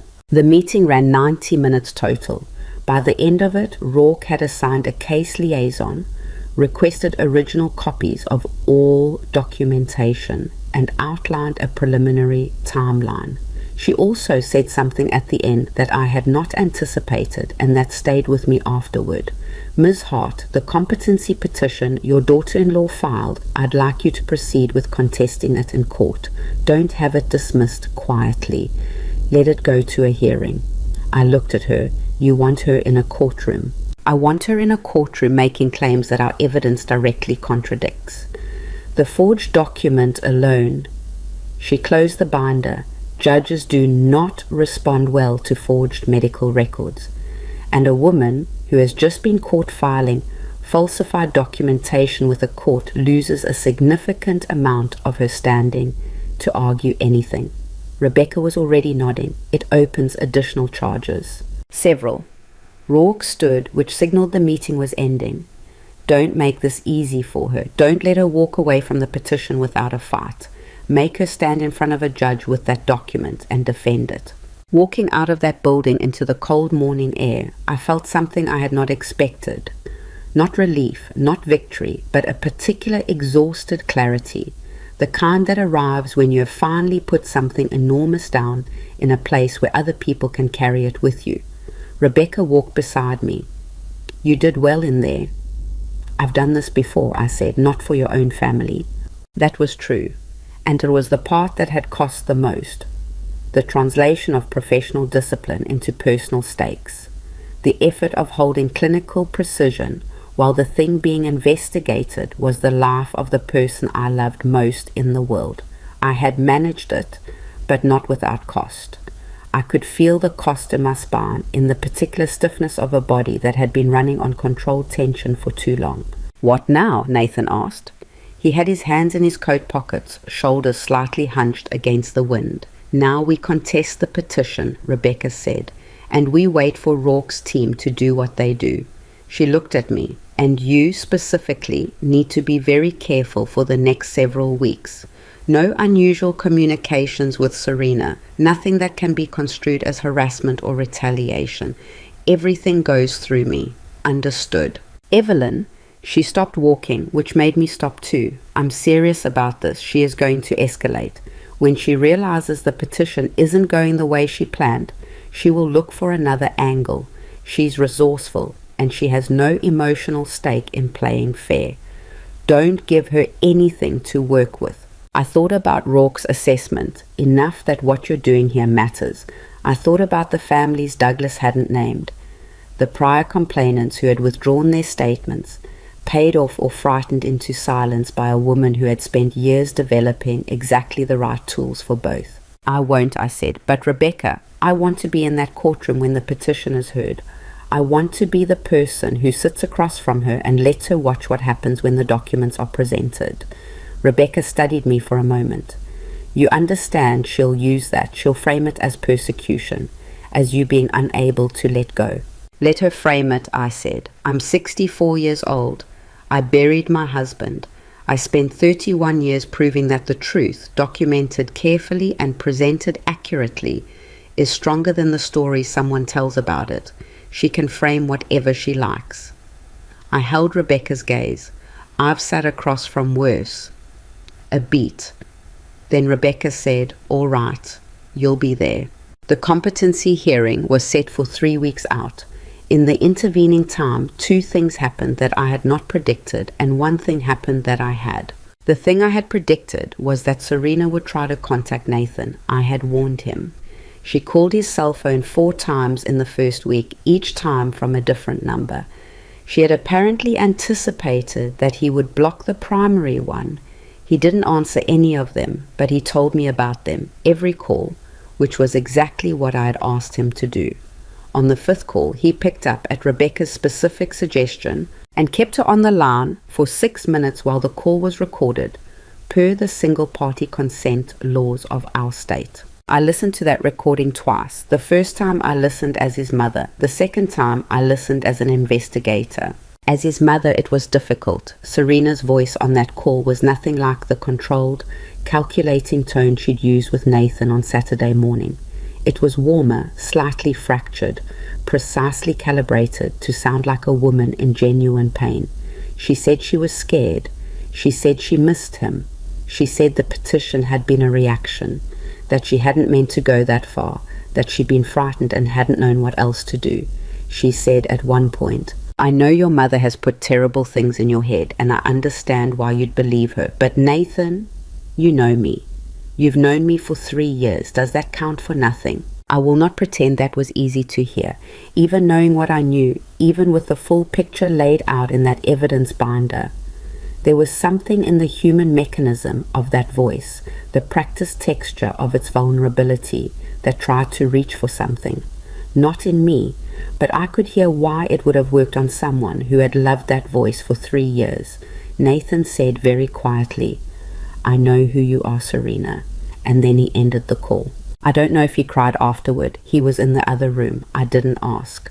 There are things a son needs to do without his mother watching, and that was one of them. As an investigator, the recording was useful in a different way entirely. Rourke's team noted 3 specific statements Serena had made during the call that directly contradicted claims in the competency petition. Small things, details about the timeline of events that she'd gotten slightly wrong between the 2 versions. When you are maintaining a constructed narrative, the details are always the first thing to fray, and that fraying is evidence. The first unexpected thing was Claire Mercer. She called my home number on a Thursday afternoon, and I almost didn't answer because I didn't recognize the area code. I answered because I had been answering all calls since Rourke had suggested we cast a wide net. "Ms. Hart," she said, "my name is Claire Mercer. I'm an investigative journalist with the Sentinel. I've been looking into a pattern of financial fraud cases across 3 western states for the past 8 months, and your name came up in a context I'd like to discuss with you." I was quiet for a moment. How did my name come up? A source within the court system flagged the competency petition filed against you. Given the name on the petition, Vanessa Cole, formerly Serena Vale, and the pattern I've been tracking, I believe there may be a connection. Investigative journalists and financial investigators have a complicated relationship. We need the same things: documents, patterns, sources, and we have entirely different constraints on how we can use them. I had worked alongside journalists twice in my career, both times productively, both times with clear boundaries established early. "Miss Mercer," I said, "I'm going to be very direct with you. There is an active federal investigation. I cannot discuss the specifics of that investigation, and any conversation we have would need to be structured in a way that doesn't interfere with it. I understand that. But I would be willing to meet." I paused. "What do you know about the pattern?" "Enough to know that what happened to your family is not unique, and enough to know that the victims who didn't speak up, the ones who were paid off or threatened or simply too ashamed to come forward, are still out there." There it was again. The other families, the ones Douglas hadn't named. "When can you meet?" I said. Claire Mercer turned out to be younger than her voice suggested, mid-30s, with the compact, deliberate energy of someone who had learned early that taking up too much space in a room could cost you an interview. She came to my house rather than a public location at my request, and she sat at the same kitchen table where Nathan and I had had every hard conversation of the past month, and she laid out 8 months of work. She had identified 5 prior targets connected to the Serena Vale identity: 2 in Nevada, 1 in New Mexico, 1 in Arizona, 1 in Utah. All of them followed a version of the same pattern: identity concealment, proximity to financially stable men or women, systematic financial extraction over a period of 2 to 4 years, followed by controlled exit when the situation became untenable. In 3 of the 5 cases, there had been some form of legal action filed against the person who tried to expose her, just as the competency petition had been filed against me. "She does it every time," Claire said. She had a small recorder on the table between us, which I had approved. The moment someone gets close to the truth, she files something: a restraining order, a defamation claim, a mental health petition, something that shifts the legal pressure and buys her time to exit. "But she hasn't exited this time," I said. "No." Claire looked at me with the particular focus of someone who has been thinking about a problem for a long time and has just been handed a piece she'd been missing. "Because this time the person who found her out didn't fold." She paused.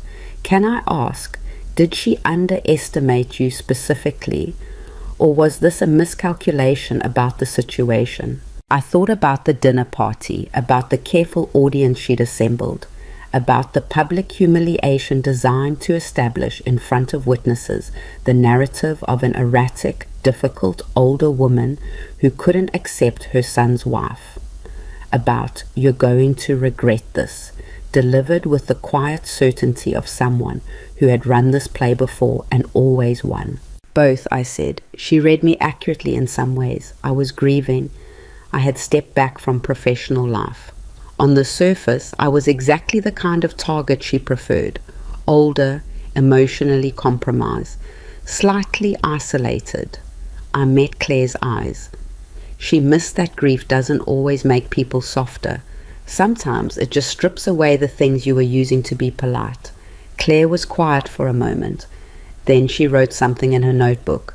I didn't ask what. The second unexpected thing was a phone call from a woman named Linda Sorensen in Reno, Nevada. She had seen Claire's early published work on the fraud pattern.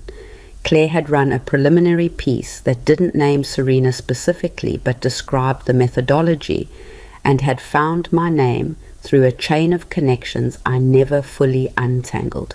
Linda was 57, a former restaurant owner, and she had lost $214,000 to a woman named Diana Reeves, who matched Serena Vale's description precisely and had operated in Reno 7 years ago. Linda cried twice during our phone call, not in the soft, apologetic way of someone embarrassed by their emotion, in the exhausted, relieved way of someone who has been carrying something alone for a long time and has just, unexpectedly, found someone who understands the exact weight of it. They told me I was stupid, she said. My family, my friends, they said I should have known better, that it was obvious. She paused. It wasn't obvious. That's what nobody who hasn't been through it understands.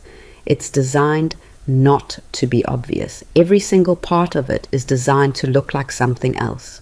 I know, I said, and you weren't stupid. You were trusting. Those are not the same thing. She was quiet for a moment. She took everything I'd saved. I had to sell the restaurant. Another pause. Did she ruin your son? She tried, I said. She didn't finish. Good. Linda's voice hardened slightly. You make sure she doesn't finish. Whatever it cost you, you make sure. I told her I intended to. I also gave her Rourke's contact number at the agent's prior authorization because Linda Sorensen's testimony, a prior victim, same MO, different identity, was exactly the kind of corroboration that would matter in court. The competency hearing arrived on a grey Wednesday morning that felt, from the moment I woke up, like the kind of day that would be worth remembering. Not because of the weather, which was unremarkable, but because of the particular quality of what I knew was waiting at the other end of it. Serena arrived at the courthouse in a dark blue dress that was conservative and carefully chosen, the visual language of a concerned, reasonable woman. Nothing excessive, nothing that would read as performative. I noticed she had toned down the jewelry she normally wore. Her attorney, Marcus Crane, was polished in the way of someone who billed $400 an hour and knew how to fill a room with professional authority. She saw me in the corridor outside the courtroom and held my gaze for exactly 2 seconds before looking away. In those 2 seconds, I read something I had not expected to see.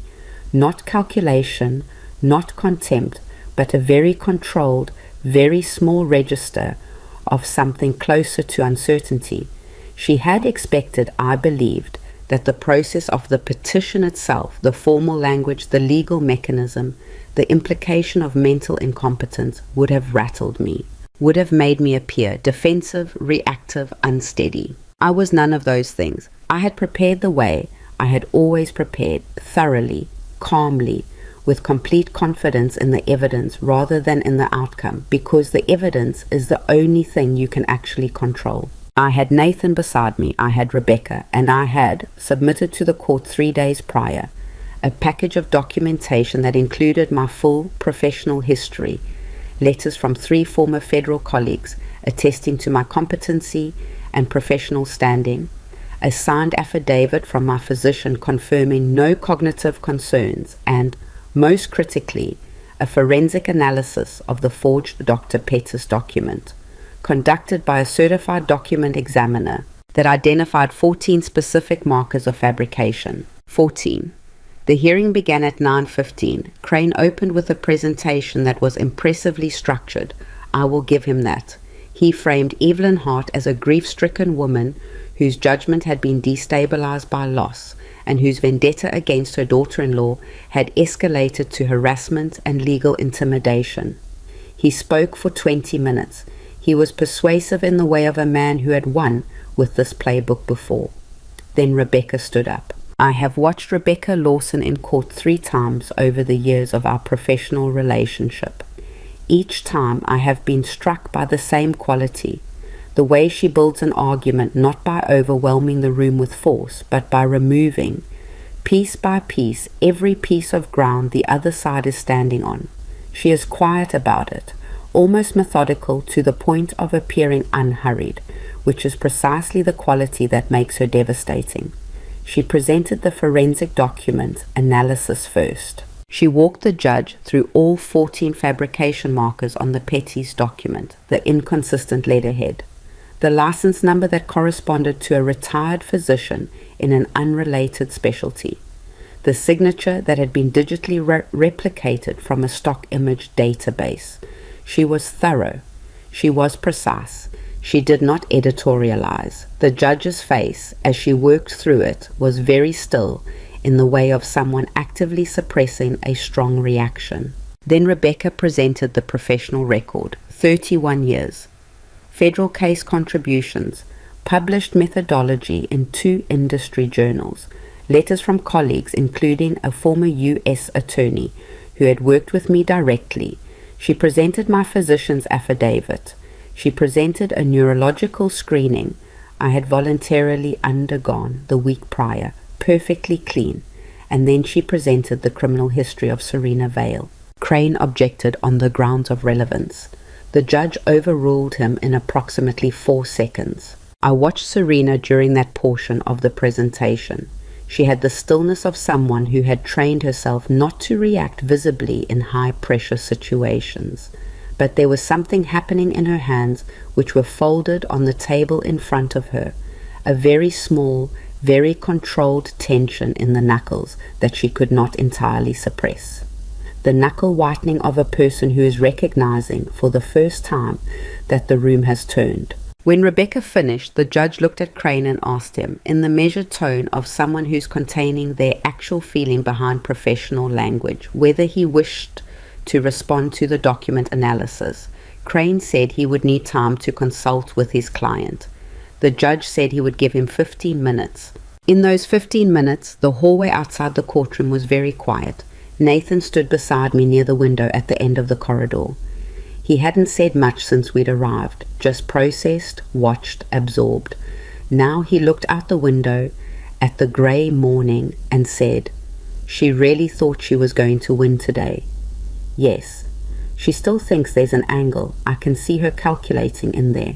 "There is no angle," I said. "That's what she hasn't accepted yet. When the evidence is this complete and this clean, there is no angle. There's only what's true." He was quiet for a moment. Dad would have liked Rebecca. The sentence arrived sideways, the way unexpected grief does. Not during the hard moments when you're braced, but in the pauses. I felt the catch of it in my chest and let it be there. "He would have," I said. "He had good taste." Nathan almost smiled, not quite, but close enough. When we returned to the courtroom, Crane made a motion to withdraw the petition. He framed it in careful language. New information had come to light. His client wished to reserve the right to refile pending further review. All the professional furniture of a graceful retreat from an untenable position. The judge denied the withdrawal language that reserved refiling rights. He dismissed the petition entirely with a written note that the court found the supporting documentation, specifically the Pettis affidavit, to contain evidence of deliberate fabrication, and that he was referring the matter to the State Bar for review of the attorney who had filed it. Marcus Crane's expression did not change, but his neck went slightly red above his collar. Serena stood up when the judge dismissed, and for one moment, one brief, unguarded moment before her composure reassembled, I saw her face without the performance, without the warmth and the precision and the practice calibration. I saw what was underneath, which was not the monster I might have expected, and not the vulnerable person she performed for sympathy. It was something more ordinary and more frightening than either of those things. It was the expression of someone who has never truly been stopped before and is only now understanding what that feels like. She looked at me, directly, across the width of that courtroom. I looked back. I did not feel triumphant. I want to say that clearly. There was no satisfaction in that look, no pleasure in the reversal of the dinner table humiliation, or the 22 witnesses, or "you're going to regret this." What I felt was something quieter and more durable than triumph. I felt certain that we had done this right, that every step had been taken with precision and care and documented correctly, that whatever came next and I knew something was coming because Rourke had been clear that the federal case was building toward an end point she was not yet at liberty to disclose. We had built the foundation that would hold it. What happened next happened fast, the way things do when they have been carefully prepared for and then finally released. Rourke called me that afternoon while Nathan and I were at Rebecca's office going through next steps. She did not announce herself with ceremony. She said, "Ms. Hart, I want you to know that this morning's outcome is going to be useful to us in ways I can't fully detail yet, but I want you to stay close to your phone for the next 72 hours. Why? I asked. Because things are about to move, she said, and when they do, they're going to move quickly. I stayed close to my phone. Nathan stayed at the house. The feeder swung in the yard in the November wind, and the days were shorter now, dark coming earlier, the kind of cold that makes a house feel like shelter in the truest sense of the word. We waited. The call came on a Thursday morning, 41 hours after Rourke had told me to stay close to my phone. I was on the back porch. Coffee in hand, the November air cold enough to make the steam visible, the feeder swinging in a light wind. I had developed over the past weeks the habit of sitting out there in the mornings regardless of the temperature, not for comfort, but because it was the place where I felt most capable of thinking clearly. George's place, technically, but grief does that eventually. If you let it, it stops keeping you away from the things that remind you of someone and starts letting those things be a form of company instead. My phone buzzed. Rourke. "She's running," she said without preamble. I set down the coffee. "When?"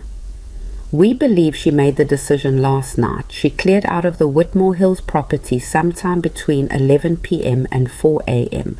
We have her on camera at a gas station on Route 9 at 3:17 this morning, heading north. She had luggage. She was alone." "Oregon," I said. "That's our read, the Crescent Lake property, Whitfield. Are you moving?" "We moved 40 minutes ago. Coordinating with Oregon state authorities and the Klamath Falls field office. I'm calling you because you deserve to know in real time, and because..." A brief pause. "Because you built the case that made this possible, and I thought you should hear it from me."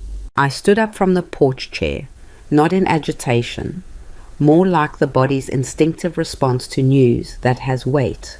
I walked to the porch railing and held it with one hand and looked out at the yard where the feeder swung in George's spot. "Is she going to get there before you do?" I asked. "No," Rourke said, with the flat certainty of someone who has run this calculation carefully. "She's not." I exhaled slowly. "Thank you, Diane." It was the first time I had used her first name. She didn't comment on it.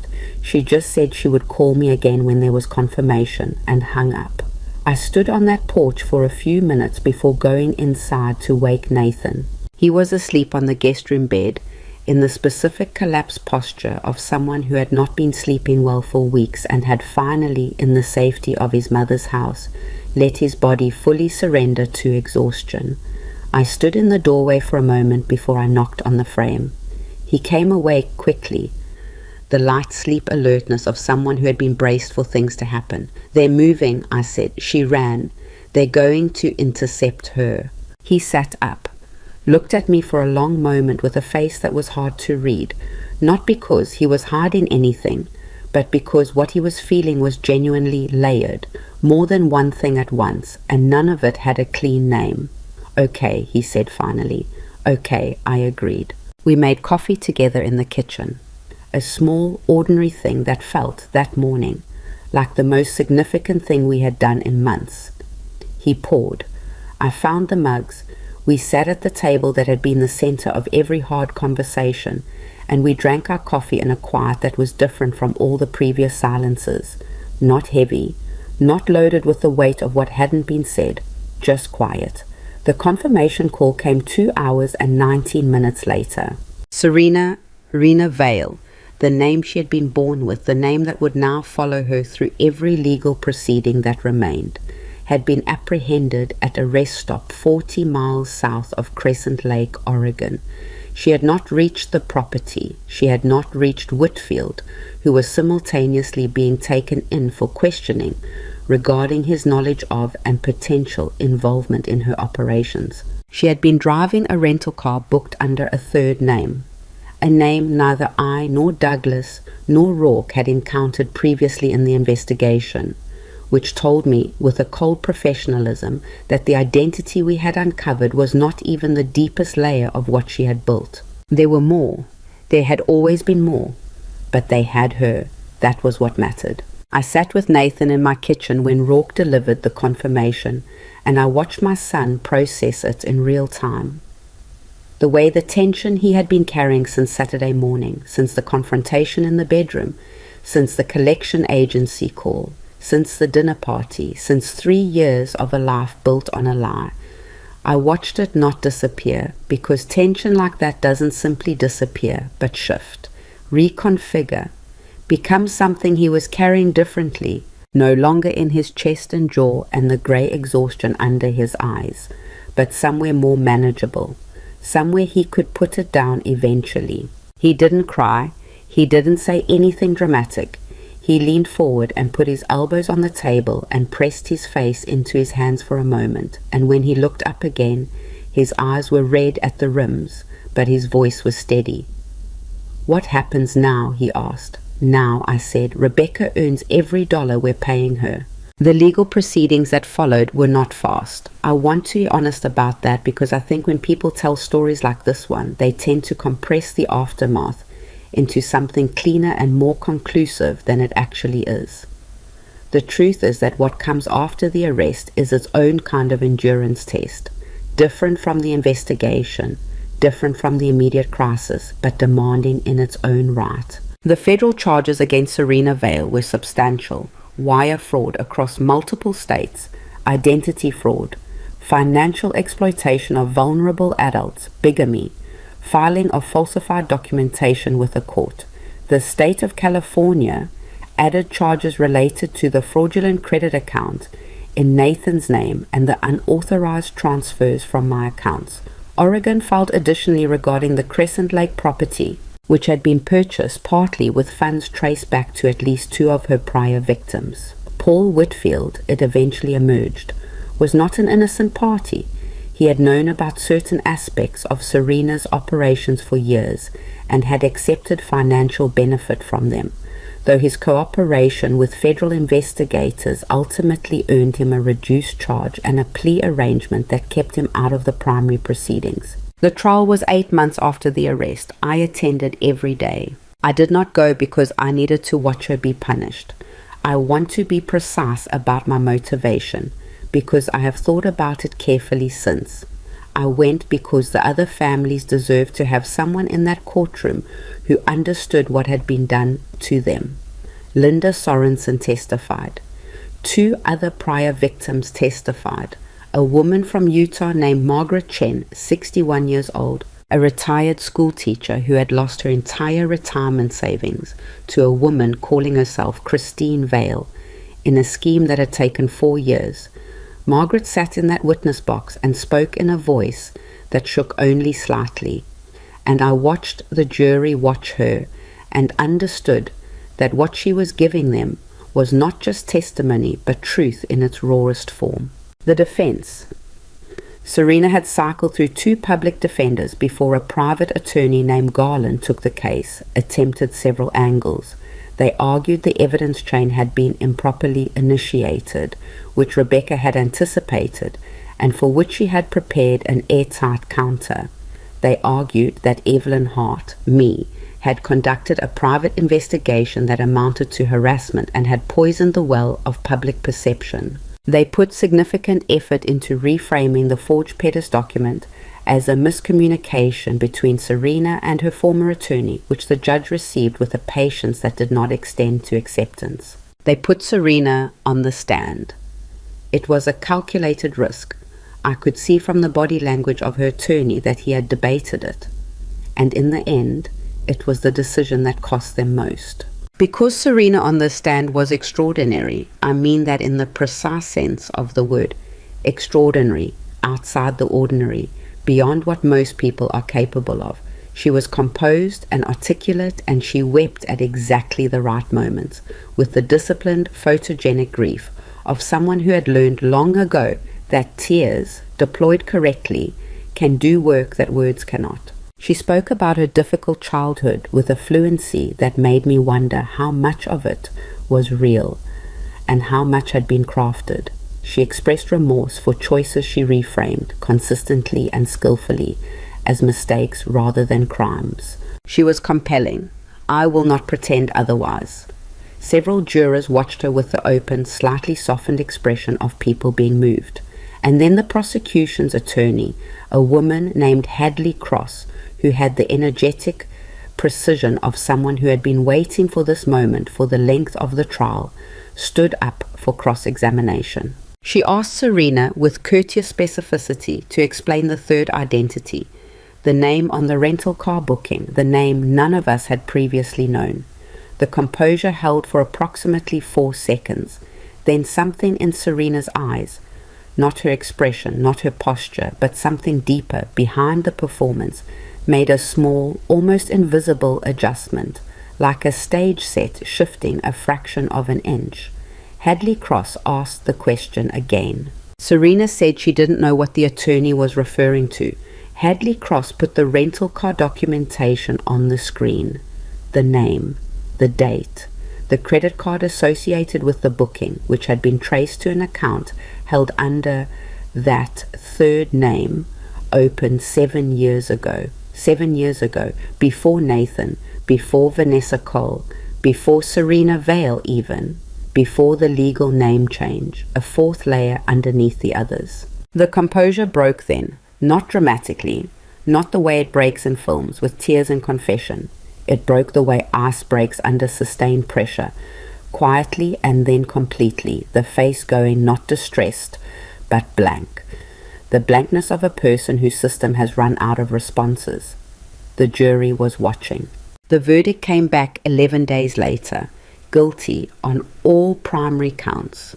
The sentencing delivered 2 months after that by a judge who had read every page of the evidence and said so explicitly from the bench, was 14 years. With the federal sentencing guidelines applied across the multiple state jurisdictions, the possibility of early release was significantly constrained. 14 years. I sat in that courtroom when the number was read, and I did not feel what I expected to feel. I had anticipated something conclusive, some sensation of the scales balancing, of a wrong being addressed with sufficient weight. What I felt instead was quieter than that, more human. I thought about Linda Sorensen, who had sold her restaurant. I thought about Margaret Chen, the retired teacher. I thought about the names Douglas still hadn't shared with me fully, the cases that remained in federal files, the people who had never come forward because they were too ashamed or too frightened or simply too exhausted to try. 14 years could not give any of us back what had been taken. Money is recoverable to a degree. The federal asset recovery process eventually returned approximately 60% of what had been stolen from Nathan and me, which was more than I had realistically expected and less than what had been taken. The rest was in accounts that had been dispersed too thoroughly to fully trace. The financial damage largely could be repaired. The other damage is not so easily quantified. Nathan spent the months after the arrest in a process I can only describe as dismantling and rebuilding. Not therapy, though he did see a therapist, a decision he made on his own that I was quietly proud of, but the larger, slower work of examining 3 years of his life and deciding which parts were real and which parts were Serena's construction and which parts were both at once, because the truth is that even a manufactured relationship leaves real marks on the person who lived inside it. He struggled with the shame more than anything. I had anticipated that. The particular shame of a man who believed he should have seen it, should have caught it, should have protected himself and his mother from it. We had that conversation multiple times, in different forms, over different cups of coffee at the kitchen table that had become our family's unofficial court of difficult truths. You keep saying she was a professional, he told me once, about 4 months after the conviction. And I know that, I understand it intellectually, but it doesn't actually help. You know what I mean? It doesn't make me feel less stupid. I know, I said. Does it get better, the feeling? I thought about how to answer that honestly. It changes, I said finally. It doesn't disappear, but it stops being the loudest thing in the room. He looked at his coffee. I keep thinking about who I was before her, before I met her. If I was already someone she could do that to, or if she made me that way. What do you mean? The not questioning things, the letting someone else handle everything, He shook his head. I used to be more careful than that, I think. You were also 38 and newly in love, I said. Those two things in combination will make almost anyone less careful. You weren't less careful. Nathan, I was not in love with her, and I'm 64 years old, and I've spent my career specifically studying how people like Serena operate. I had 31 years of professional preparation for exactly this. I looked at him steadily.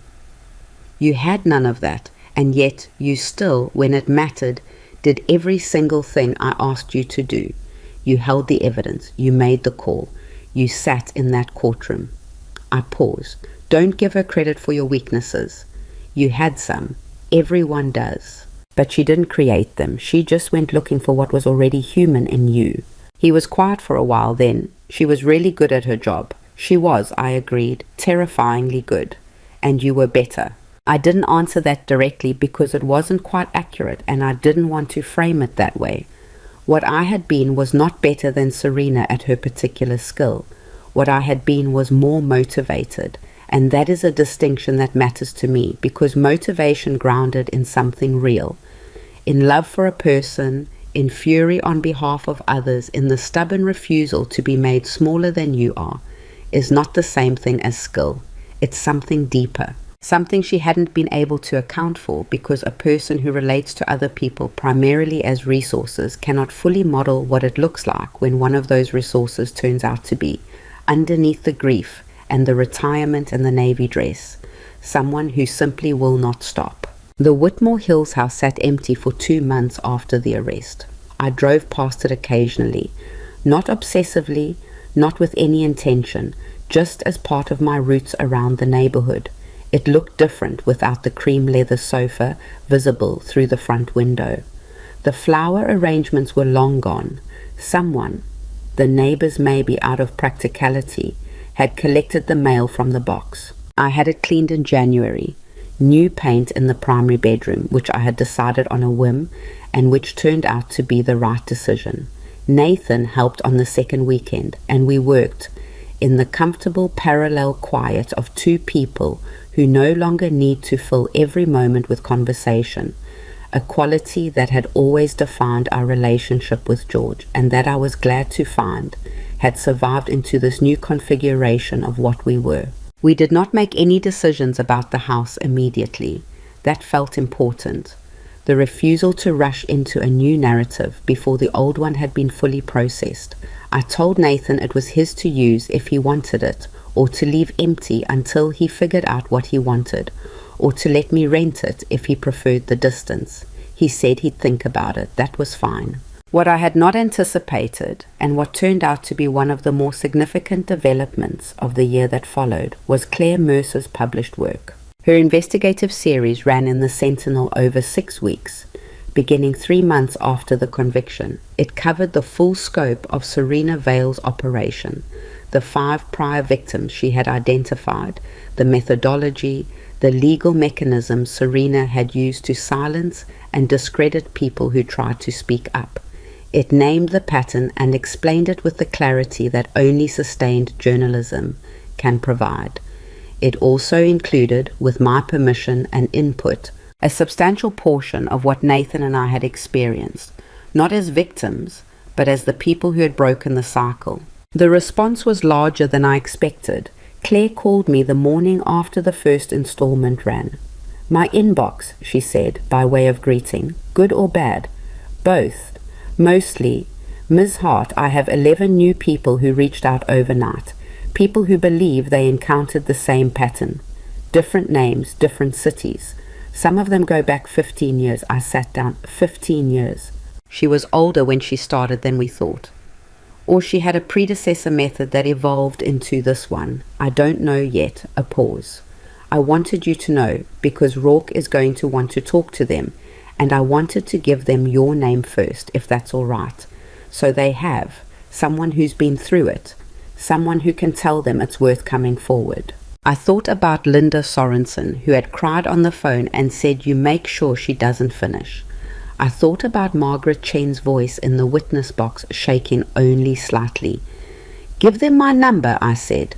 That became, over the following months, something I had not planned and had not named, but which took up the space in my life that the grief had vacated and the investigation had filled, and that now needed something of its own to inhabit.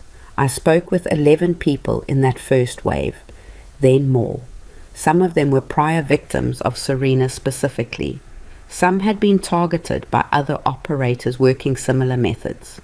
Some were family members, sons and daughters like Nathan, trying to understand what had happened to someone they loved. I was not a therapist. I was not a counselor. I was a retired financial investigator with a specific and applicable experience and the ability to listen to what people were describing and say, clearly and without judgment, I know exactly what this is. And I know you're not imagining it, and I know it was not your fault. That last part mattered most, consistently, across every conversation. The shame, the self-blame, the particular punishment people administered to themselves for having trusted someone who had engineered their trust as a transaction. I started writing down what I knew. Not memoirs, not a book in any formal sense, just the accumulated methodology of everything I had learned over 31 years about how financial predators operate, how they select targets, how they build the architecture of false trust, and what the early signs look like from the inside. Rebecca read an early draft and said it was the clearest thing she'd ever read on the subject. Douglas said I should publish it. I said I wasn't sure I was a writer. He said that was obvious and it didn't matter. The workshop came later. A Saturday morning series at the community center, initially intended for people over 50 because that was the demographic most frequently targeted in the cases I'd been studying, but which quickly expanded because the appetite for this kind of concrete, practical information turned out to be broader than I had expected. I stood in front of 40 people the first morning with a printed outline and the particular stage fright of someone who had testified in federal court without nerves, but apparently had not previously attempted to teach a room full of strangers on a Saturday. It went imperfectly, which is to say, it went fine. People asked questions I hadn't anticipated. A woman in the third row knew more about a specific type of account exploitation than I did, and taught me something. A man in his 70s told me at the end that he wished he'd had something like this 3 years ago and that he was going to bring his daughter next time. There was a next time. There were many next times. Nathan came to the fourth one. He sat in the back row and didn't participate, just listened. And afterward, over lunch, he said, "You're good at this." I'm not sure I'm good at teaching. No, but you're good at making people feel like they're allowed to not have known. Like it doesn't make them an idiot that they didn't see it. He ate for a moment. That's the thing people need to hear. Most people can't give them that because they haven't been through it. You have. I thought about that for a while, about what it means to have a hard experience that turns out to be useful, not in a tidy, redemptive way, not in the way of a lesson that justifies the suffering, but in the practical, imperfect way that most useful things happen. You go through something, and you come out the other side with knowledge that someone else needs, and you give it, and that is not a transformation or a triumph. It's just what people do when they decide to be useful with what they've been handed. George would have had something funny to say about all of it. That was something I thought about frequently in that year. What he would have said at various moments, the particular dry humor he would have brought to the spectacle of his wife, the supposedly retired former investigator accidentally building a second career out of the ruins of a family crisis. He would have said something about how I never could leave well enough alone. He would have said it with love. It would have made me laugh. I missed him. I continued to miss him. That is the honest truth of grief that nobody tells you clearly enough. It does not resolve. It changes texture. It becomes less like drowning and more like weather, always present at some level, sometimes quiet for days and then suddenly present with full force on a perfectly ordinary Tuesday afternoon for no identifiable reason. I had stopped expecting it to fully lift, which is not the same as giving up on life. It is simply learning the actual shape of the thing rather than the shape you wished it had. On a Sunday afternoon in late spring, about 14 months after the dinner party that had started everything, I sat on the back porch with a glass of iced tea and Nathan on the chair beside me, and we watched the evening come in over the yard.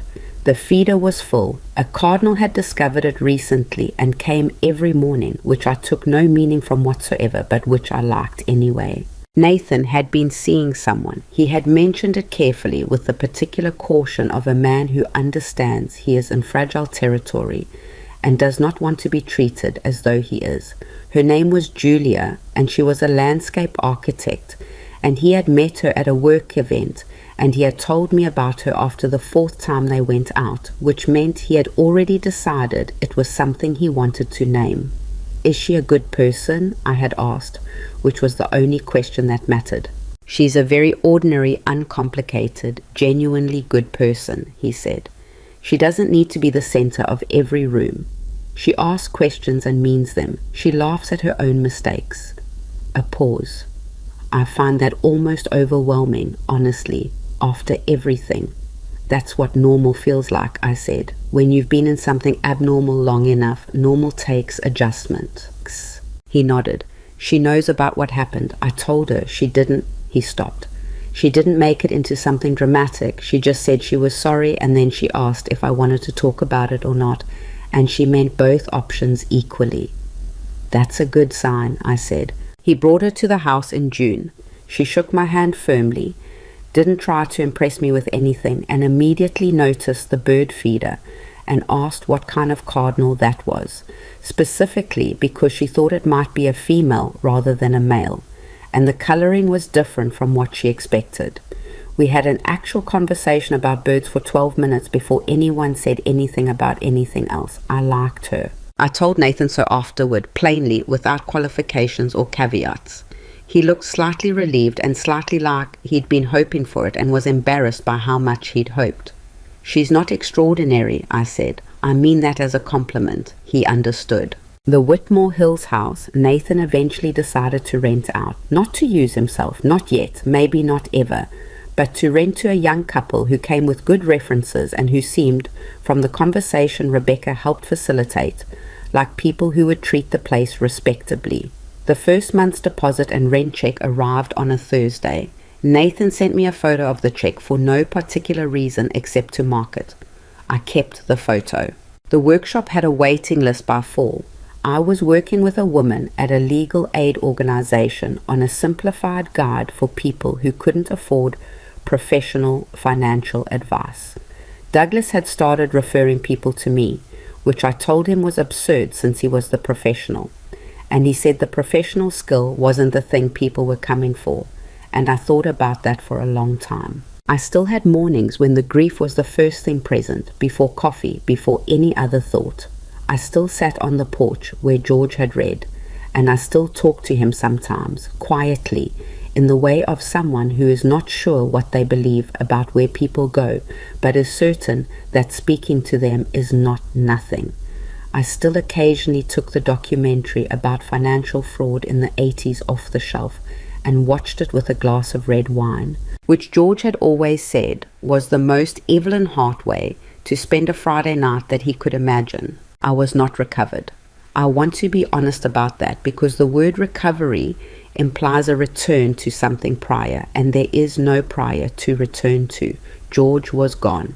3 years of our family had been violated by someone who saw us as a transaction. My son had spent those years loving a person who did not exist. These things are true, and they remain true, and no amount of legal outcome or financial recovery or Saturday workshops changes them fundamentally. What changed was the position I occupied in relation to all of it. I had been at the dinner party, a woman in a navy dress at the wrong end of a table, being publicly reduced to her deficits, widowed, unemployed, grieving, used up.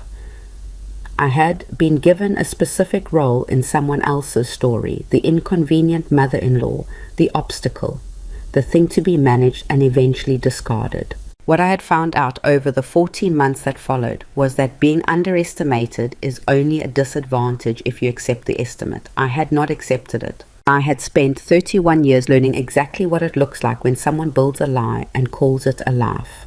I had seen it from the professional side at safe distance, with the clean armor of institutional purpose between me and the human wreckage of it. And then I had seen it from the inside, from the worst possible angle, where the lie was eating my son and draining my savings and wearing a dress that cost more than my car. And what I had found, the thing I could not have predicted, the thing that still surprises me when I think about it clearly, was that the inside view made me better at the work, not worse.